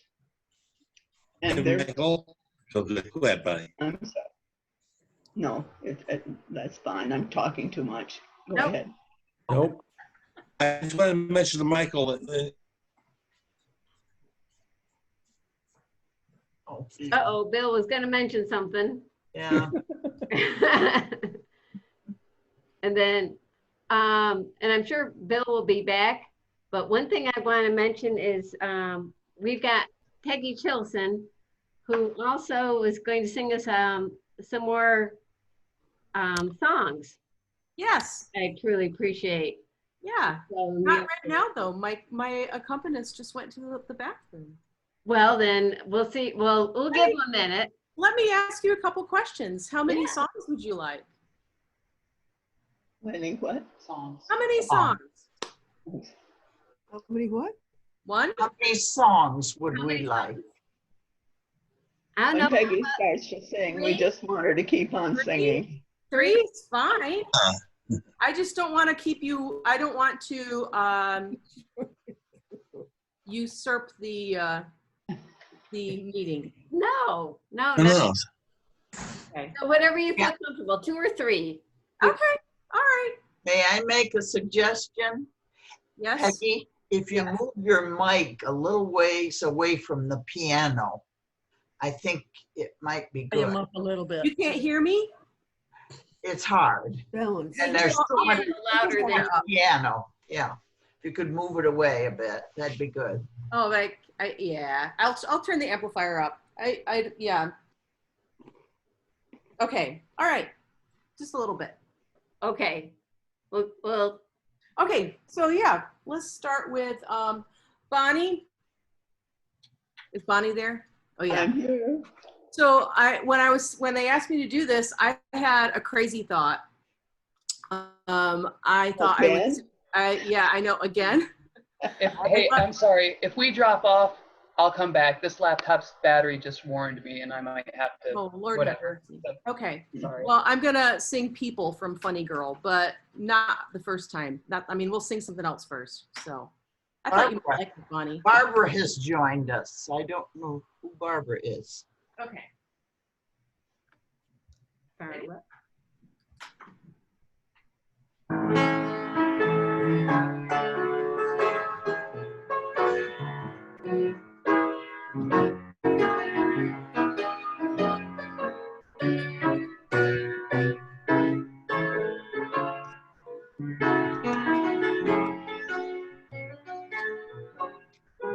I let a song go out of my heart. It was the sweetest melody. I know I lost heaven 'cause you were the song. Since you and I have drifted apart, life doesn't mean a thing to me. Please come back, sweet music. I know I was wrong. Am I too late to make amends? You know that we were meant to be more than just friends. Just friends. I let a song go out of my heart.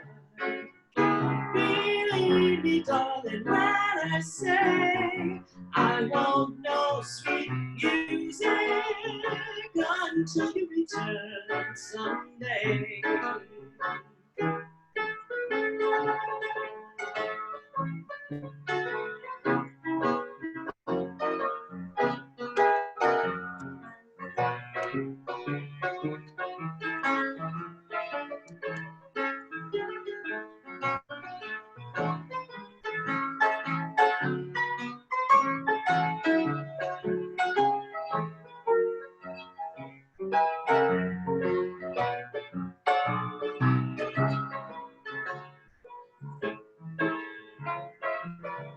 Am I too late to make amends? You know that we were meant to be more than just friends. Just friends. I let a song go out of my heart. Believe me, darling, say I want no sweet music until you return someday.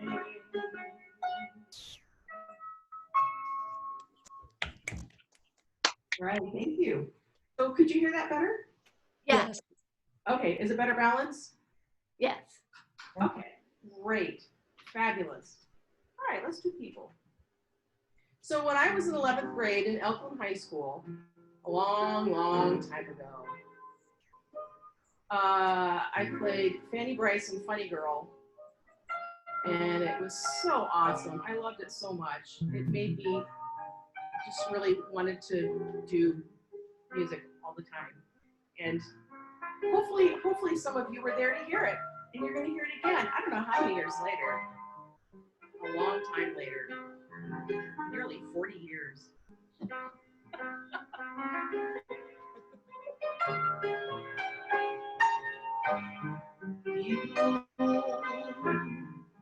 People who need people are the luckiest people in the world. We're children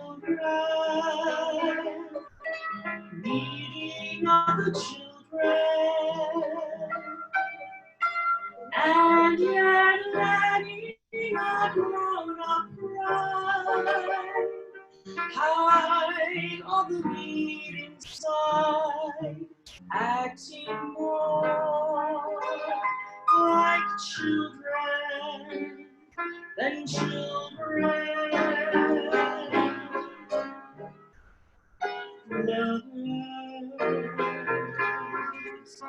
very special people. They're the luckiest people in the world. With one person, one very special person, a feeling deep in your soul says you are half, now you're whole. No more hunger and thirst, but first be a person who needs people. People who need people are the luckiest people in the world.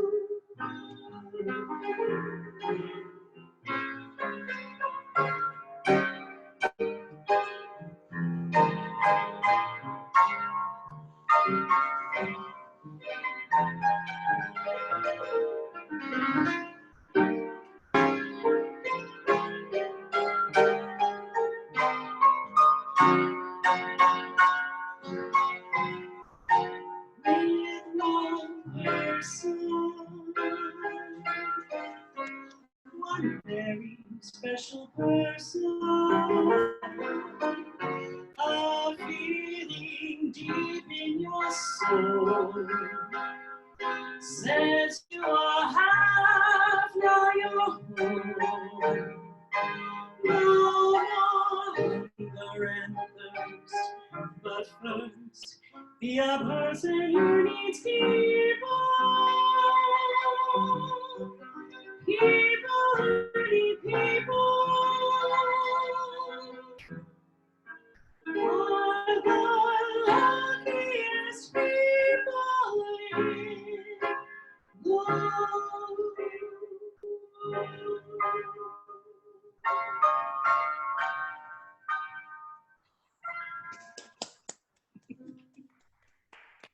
All right, thank you.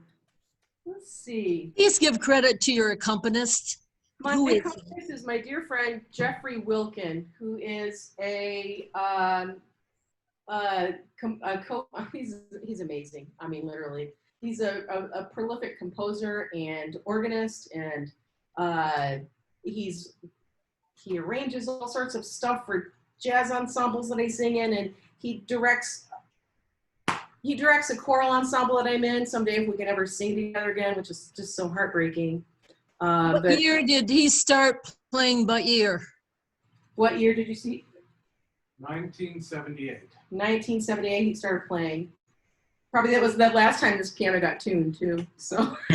He plays by ear, I can detect that. And he must have started young.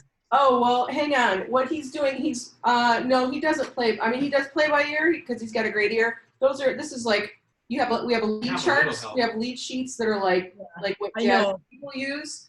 Yeah, I know, but I just could hear it that he plays by ear. What's that piece, that amazing organ piece that is just amazing? The Wildor? The Vidor?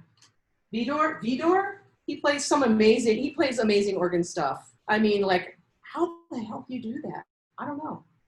Anyway, so he's my jazz accompanist and accompanist whatever. We're working on some Fauré and some Barber right now. Very good. Thank you. So, thank him. But we're not going to sing that. We're not ready. I'm not ready. Yeah, Have You Met Miss Jones? One more song. This is just a fun jazz standard, Have You Met Miss Jones? I kind of like it. It's upbeat. Yay. Thank you so much for asking me to sing. Well, thank you so much for singing. You're here. Yes, thank you. You're welcome. Yes, indeed.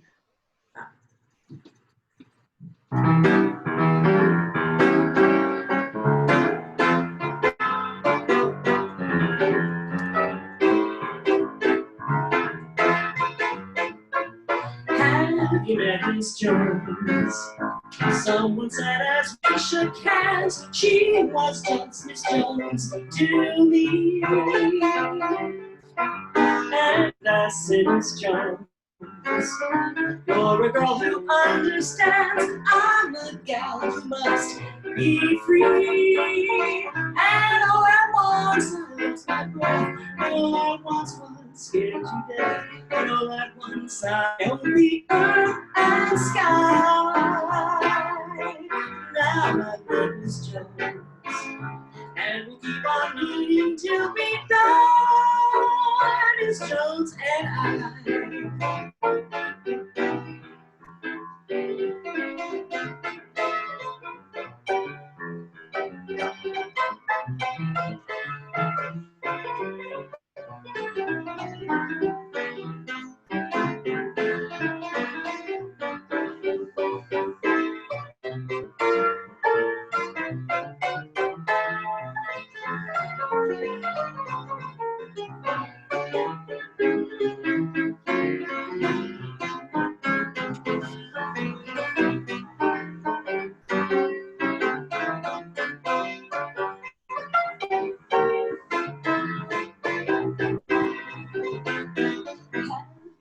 Jones. Some said as we shook hands, she was just as Jones to me. And I said, Miss Jones, you're a girl who understands. I'm a gal who must be free. And all at once I lost my breath. And all at once I was scared to death. And all at once I owned the earth and sky. Now my name is Jones. Up here? And we keep on needing to be done. Miss Jones and I. Miss Jones and I. Miss Jones and I.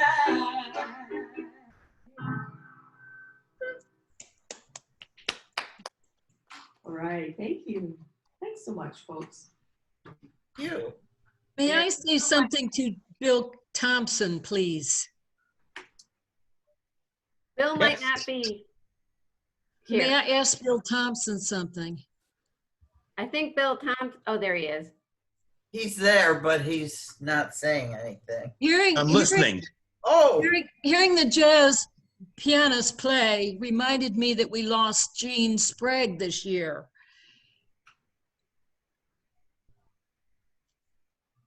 So is Gene Sprague was part of us indirectly and through the Blackwells, I believe. But he played when we gave music, 20 years ago at a reunion. I don't remember when it was. Well, so Bill can add to that. Eugene Sprague. He was a jazz trumpeter from Penn State, I guess. Oh, cool. Right, and Gene Sprague had played in an ensemble in the Lower Hudson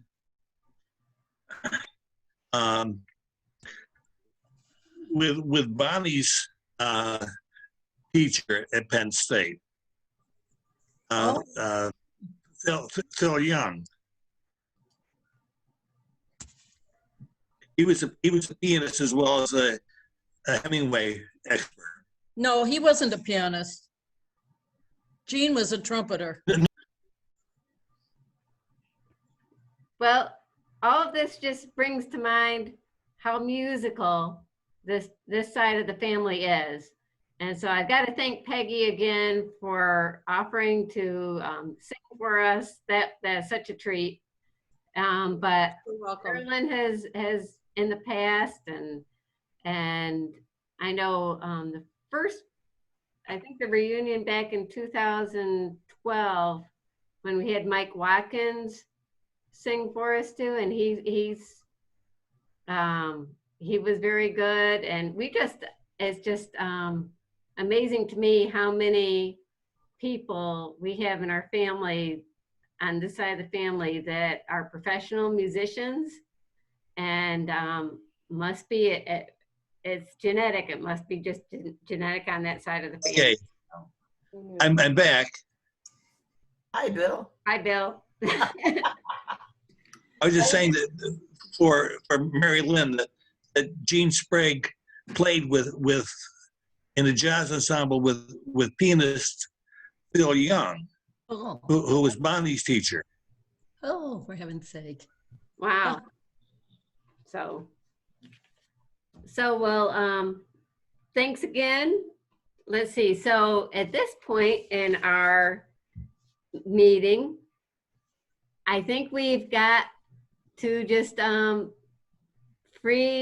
kind of talking. If any of you want to stay on and chat and converse and have remembrances, I think we can all be unmuted. And I think this brings our official reunion meeting to a close, but now we've got unofficial, we can visit, I believe, as long as Zoom will let us. George, is there like a limit? No, my license would let us talk till Tuesday, so. Oh. Oh dear. And since this is all recorded, my guess is that would mean, we'll have a film roll the size of a good cinematic remake of War and Peace or something.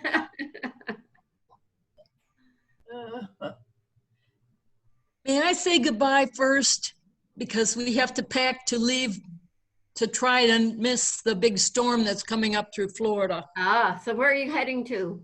We're heading to one of our 4 places in Florida, whichever we can get to first.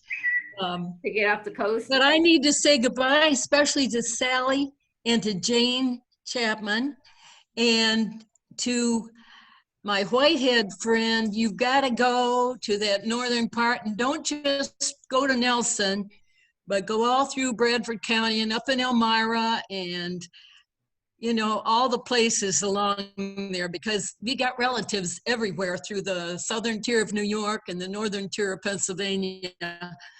And to my Hazlett's friends here, my recent Hazlett family is in Knoxville, actually, and Bob Hazlett, who was at one of the reunions before he passed away a few years ago, he would be my great uncle, I guess it was, and a large family of Hazletts. And I was going to ask Bill, but I don't think there's time to ask about the Coates family, because on another side of the family, that famous man that Coates, we went in the Coates Museum on one of the last reunions, and that's in Elkland or Knoxville, I can't remember. Oh. And I just think you need to check in there, and so glad to meet Walt Hazlett and his wife, and Betty my cousin Betty, we see frequently. And Judy, hi again to all of you. And Bonnie, I remember a day when a long time ago at the reunion, we got to be pretty close. So to everybody, it's been such a treat. And to Bill, I'm going to say thanks for lugging everything around without passing the buck, baby. Oh, cute. See y'all later. Bye-bye now. And thanks again, George and everybody. Pleasure. Bye-bye. That's it. Bye. Bye-bye, y'all. Bye. Be safe. Well, that would be a fun thing to do. Bonnie's got something to share. Oh, I do have to share. I have a lovely little bibelot here that my mother received, well, our family did, when Jessica Thompson came to visit us. And Bill mentioned her a few minutes ago, his mother, who started teaching in Nelson and had my dad as her favorite student. And she was still saying that in, well, let me see, Dad was born in 1904 and she was his teacher in 1905. In her hand, when she came to visit us from Binghamton, she had this lovely little thing. She said that my grandmother had given it to her at the end of that first year of teaching as a gift from Bob because he loved her so. And anyway, so she had it in hand. It immediately went someplace in the parlor. I had to go looking for it when I was looking for it to show to Bill not long ago. But anyway, did find it on top of the mantle, right in the front place of honor. And I just simply had to share it with you all because it's always fun to have something that is tangible to say, yes, these people loved like this in their hands. And that was since 1907 or 8, somewhere along in there. Wow. What a wonderful story. Thank you. We're gone, Marylyn. Does anybody know what happened to the original Lug family farm in Tioga County that where the first Charles Byron and Mary Ann raised their family and farmed? Yes, there are a couple of farms actually, and one of them is on the hill just south of Nelson, and the other one is under the lake, I'm afraid, down the county. Yes, and we moved the house that Annie's family and Alexander's family and my family live in.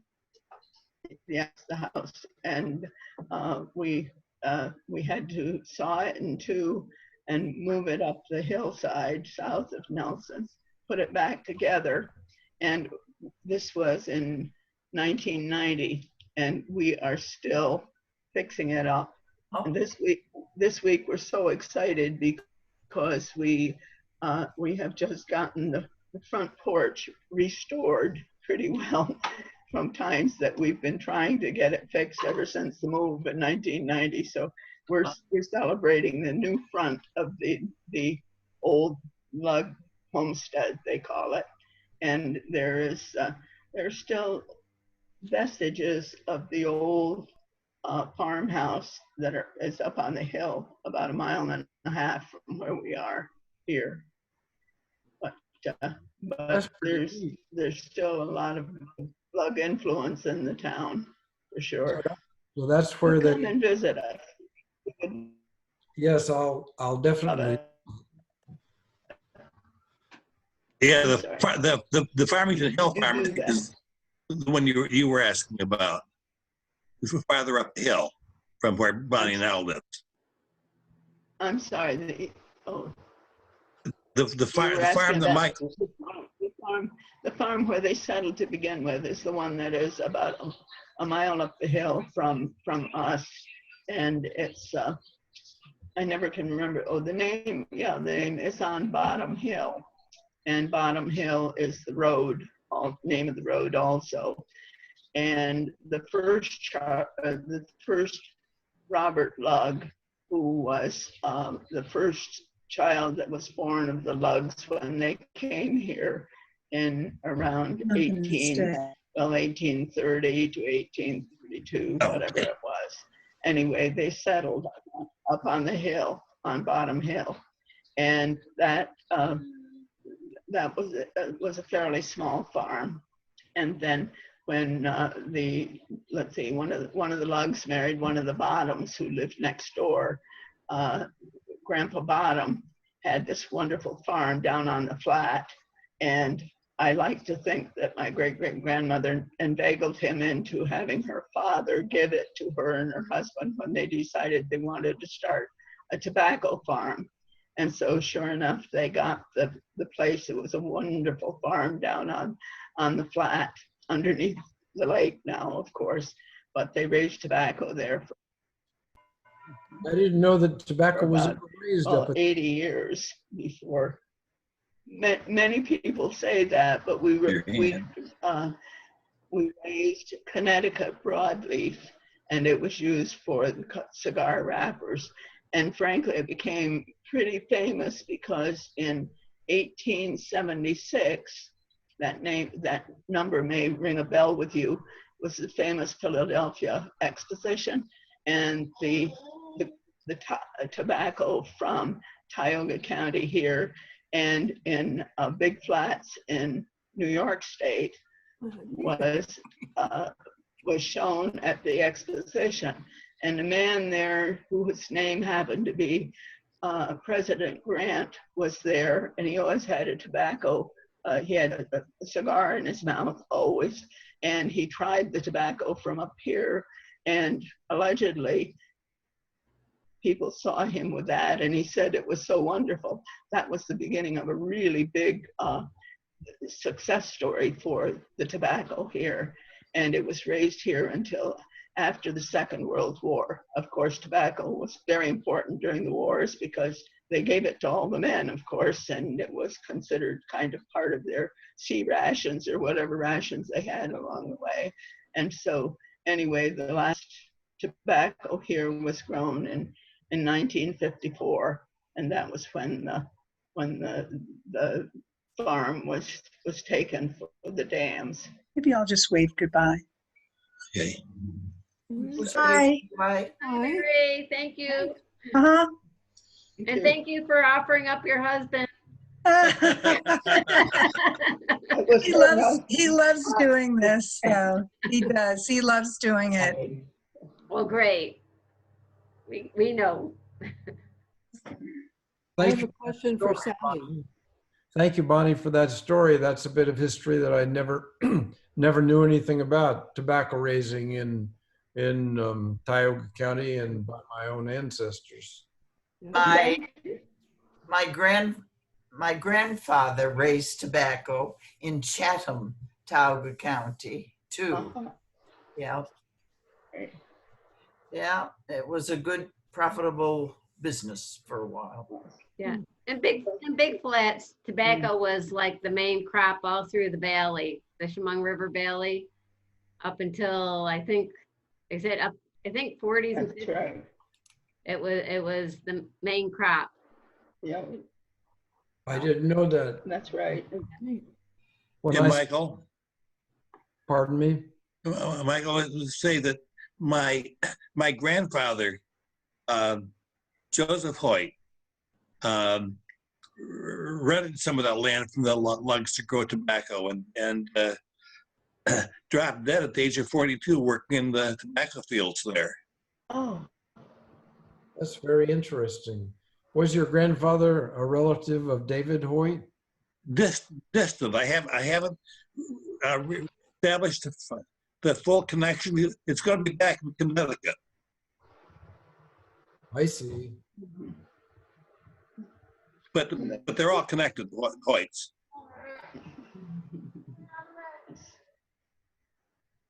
Betsy. Yes. I'm interested in the Bukers or butchers in Big Flats. Do you know anything about them?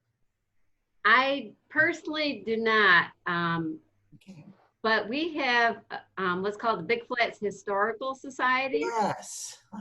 And it's just, you know, a couple miles down the road in Big Flats.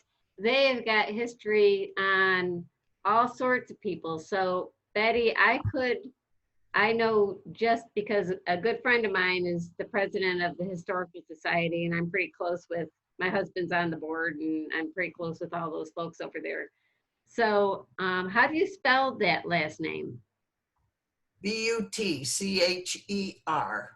B-U-T-C-H-E-R, Butcher? Yeah, but they pronounced it Bucher sometimes. Okay, because With a now they're silent T, or maybe there was no T, I don't know. Yeah. Bucher. Okay, because the Botchers are a big family here. No. This is Bucher. Okay. And some of them came over into Steuben County in Cooper's Plain, or not Cooper's Plains, but Peyton maybe, or no, Beaver Dams way. Oh, Beaver Dams. Okay, yeah. I made it into the Elkland area, Elkland, Osceola, and intermarried with the Tubbs. Who, Buchers? Yeah. Oh, married into the Tubbs, huh? Yeah. I think everybody married everybody. I mean, if you've got somebody that you know that lives in the area, somehow, if they've been here for a few generations, you can find a relation one way or the other. Well, that's in Big Flats a point of interest for me anyways. My great-grandparents, Judd and Day Wilson, long time ago had an inn on, let's see, College Avenue in Elmira. It was just exactly where the Chemung County Courthouse is now. I know that because as we would drive into Elmira, my grandmother would say that's where the Colonial Inn used to be, right on College Avenue. Ah. So you know Wilfred Campbell? Anybody know Wilfred Campbell in Elmira? Wilfred Campbell. Yeah. I personally don't. He's my I don't know where great he uncle. is. Yeah. I just wondered because you mentioned Elmira. Yeah. So is he somebody who had lived, when did he live? Or is he still around? I don't know. He was older than my mother, who died in 1995. I assume that he is not living, but he had two sons who I'm quite sure most probably are around, and I wondered if anybody might know them. We were not in touch. No. No? No. Bonnie knows the most.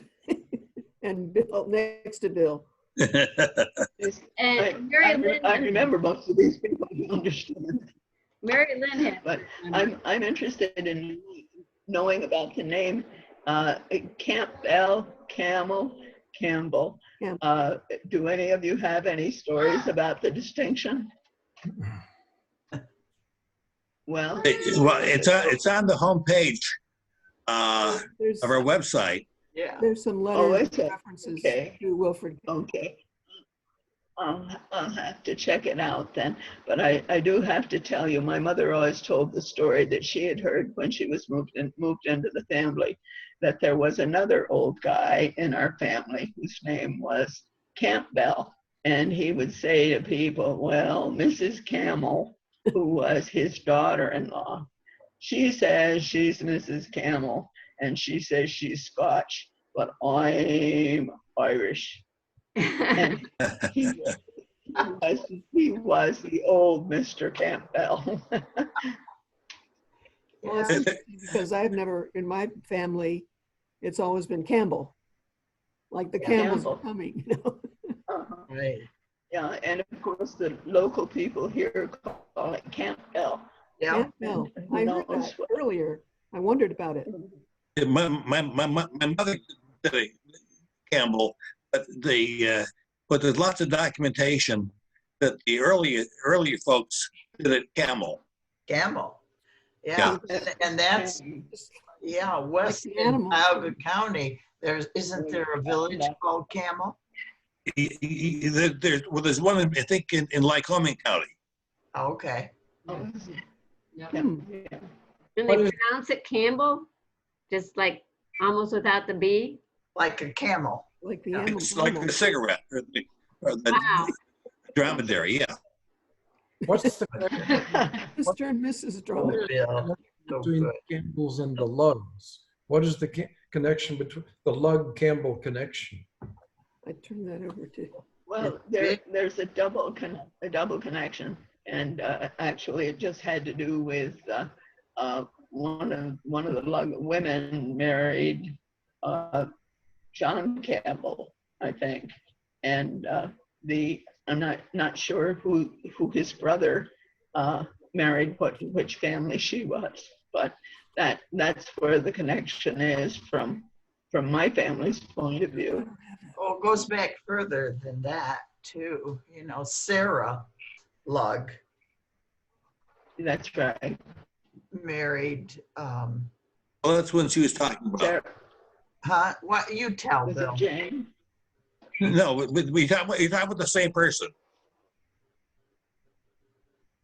Oh, no, actually the one family, but but Sarah Lug, I think, married James Campbell, didn't she? No, I'm not sure.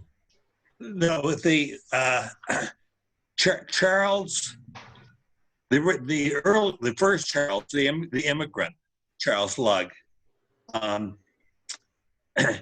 He was a younger brother of Sarah Lug Clinch, Blackwell Campbell.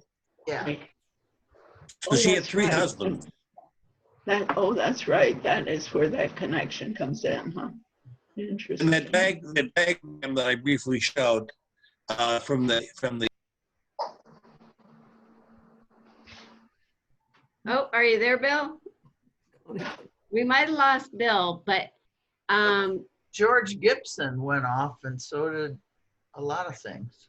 so, but if you would look at the website, there is out in there. a very good explanation of how the Campbells, the Blackwells, and the Lugs, way back in the early 1800s, intermarried, and that's where it's more like vines than a tree, because sisters married brothers and stepdaughters married, I mean, it's so many marriages that cousins have siblings, and it's hard to keep track of. so Yeah. I In those days, a widow couldn't stay by herself very long. She had to find someone to marry to get along, and widowers had to find a wife to take care of all their children. So it's true. Yeah. My great grandmother, Sarah Lug Whitehead, lost her husband in 1848, and her two sons, according to the census of, I guess it was 1850. Yes, 1850. That's a good one. Both of her sons were listed living on farms, other farms, and it seemed to me that they must have some kind of an arrangement where the mother could no longer take care of her sons, even though she was, the first Charles Lug's daughter, and they had to go, and the boy, my great granduncle, let's see, Waldo Mortimer Whitehead, was killed at 18 in the Battle of Fredericksburg, Civil War, Pennsylvania volunteer infantry, but he was listed on the census at age 6 as a farm laborer, which was stunning to me. It happened a lot. Well, it happened a lot. that the kids had to go live somewhere else? Oh, when I've studied through my family history, that wasn't uncommon No. at all. When families, somebody lost, the mother or the father, the Something- kids went Betsy. other, Oh, sure. either other family members or neighbors. Such a tragedy. But at those times, I think it wasn't really uncommon, and it wasn't probably seen as much of a tragedy as it would be today. Right. I think you're right. It was like a blessing that somebody could take them in and raise them. Right. And provide. And teach them a trade. Right. Yeah. Yeah. Different times, different customs. Absolutely. Absolutely. Well, I gotta go, everybody. Thanks for your hospitality. It's been great to meet you all. Bye, Barbara. I'm here. You too. In person Thank someday. you for coming. Okay. It's been great. Great to see you, Barbara. Thank you so much for all the documents from your grandfather. Oh, my goodness. Thank you so much for what you've done. It's amazing. Take care. It Take is. care. Bye. Take care. You Bye-bye. know, I have a question about photographs because I've never seen any photos of my great-great-great-grandparents. Maybe they don't exist, or my great-great-grandmother and either of her husbands. Does anybody know if there are photographs of the What lug? would their names be? Pardon? What would their names be? Whitehead. My Oh. great-great-grandmother was Sarah Lug Whitehead. She was the daughter of Oh, okay. the first I don't know. Bill ought to know about that. photographs. Is there a store of photographs somewhere Yeah. On the website. on the website? But not of them. No. There may be some photographs in the Coach Museum we're talking about that has huge piles of photographs, or in the Deca County Historical Society. I'm involved with both of them, and I've never seen anything of the photographs from that era, and we don't have much connection with the Tioga County Historical Society anymore. But why don't we? Why don't we anymore? Don't we? Well, is it gone? It's no, it's not. It's not our connection. It was their connection that was cut off. Kind of for it. I used to it belong needs to new it. leadership, and yes, well, it was very, very active until probably 15 years ago. Right. And then there was a big change in the movement of it, and so that was difficult. So anyway, but I would love to know about the photographs too, because I have never seen any from further back than Charles, Byron, and Emma Preston, who were my grandparents. There is that historical society in Mansfield, lady that runs it. I can't remember her name. Right Joyce Tice, Exactly. You're right, and she really has remarkable stuff. Although I haven't found much in the family there. So anyway, but thank you for mentioning that, because I need to touch base with her and check out that branch and see if she has some good stuff on us. Well, I have a photograph of my great-grandfather, Charles Byron Whitehead, taken when he was about 26, which would be, that would be what? That would be 1866. So, I know there I have that one, so there must be others. There must be, but you saved that one. Yes. And we can get it on the website. Yeah, if you're able to scan that photograph in. Okay, I'll try that. I'm not very high-tech guy. I think Bill Thompson can probably confirm that for everybody too. But I will see. I got a fairly new printer. I mean, I have a printer that I haven't had very long, so maybe I can learn to scan. I don't think scanning is too hard, but it's easy. Maybe my wife can help me. Yeah, it's easier than you'd expect. And worst case, if you have a camera, like a digital camera, I have even taken photos with a digital camera of a photo. And if you get it flat on, so it's not like sideways, but straight up and down, they turn out pretty good too. But scanning is easier yet. Once you get the hang of it, you'll find out how easy it is, and you'll be scanning everything. Thanks for the Once you do it. Goodbye, everybody. Jane, it was wonderful. Oh, yes. Bye. Thank you. Happy birthday belated. Yeah, happy birthday. I think I'm going to sign off too. It's been wonderful. Well, So good to see everybody. I love this. Me too. We'll have to do this again. We don't have to wait 2 years. No.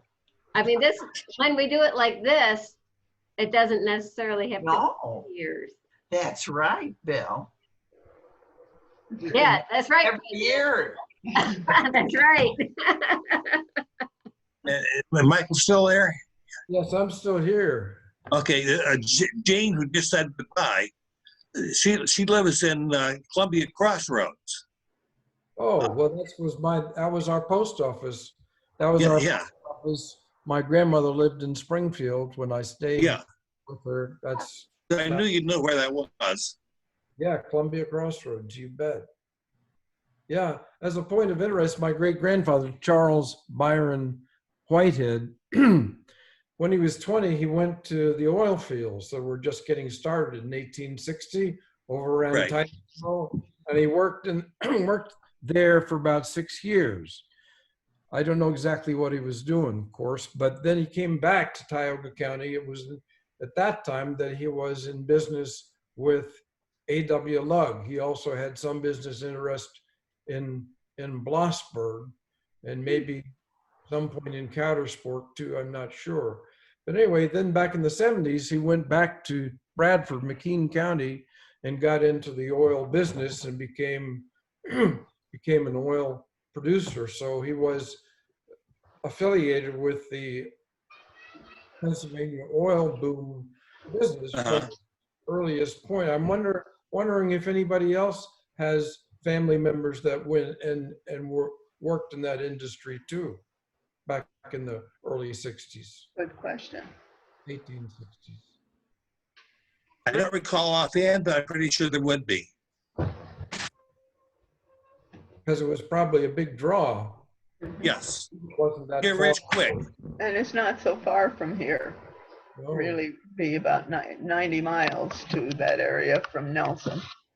And we still have a building there. I'm sorry.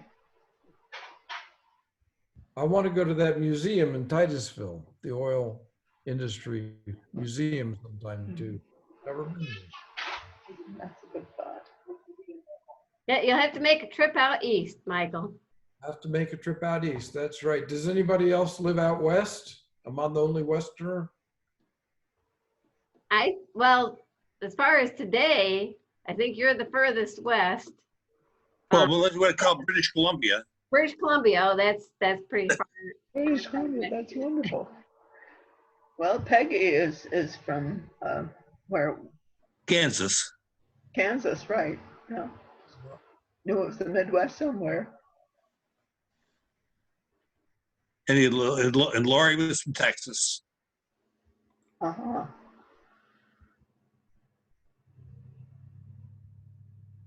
Well, I'd trade some of this weather for the British Columbia weather right now. Yes. Although we just, a relative in Southwest Oregon, Medford, Oregon, saying it was 107 there the other day. Is that right? Yeah, the climate is changing all over, that's for sure. Well, I'm going to sign off now too. I'm going to go get some lunch. It's good to meet you, and I'll talk to all of you. And I do plan to get back east. I don't know when, of course, because of the and the virus and all of this stuff. So good to talk to all of you, and please. Thanks for joining us. Yeah. Good to see you. Good to see you last. What's that? Good to see you at last. Yes, you too, Bill. Thank you all. Take care. Bye-bye. Bye-bye. Bye. Well, good job, Bill. Thank you, Bonnie, and thank you so much for being willing to play host to the event. I wish we'd been able to host a little bit more than we have been able to do this time around. Next time we'll see each other without masks, we'll hope. Hope so, yes. Yeah, that would be great.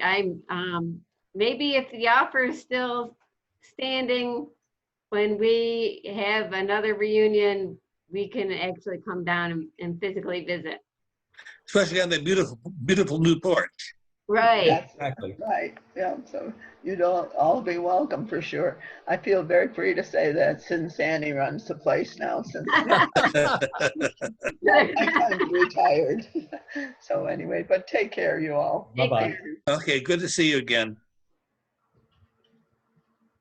So I think we're done. So I think that this was turned out great. Thank you again, George, for doing organizing. Did Bill sign off? Or is he still there? No, probably frozen. Judy just signed off. Oh, okay. Bye, Judy. But hey, so I think that we'll call it a wrap. I think. Yeah, thanks. Thank you guys so much, George, for all your help, and Betsy for all you did for it. And Bill, thank you very much for getting us motivated and getting us all together. It's real clear that this wouldn't happen without the two of you. Yeah. Or without you either. So, okay, take care. You guys have a good afternoon. Be well, you too. Okay, thanks again.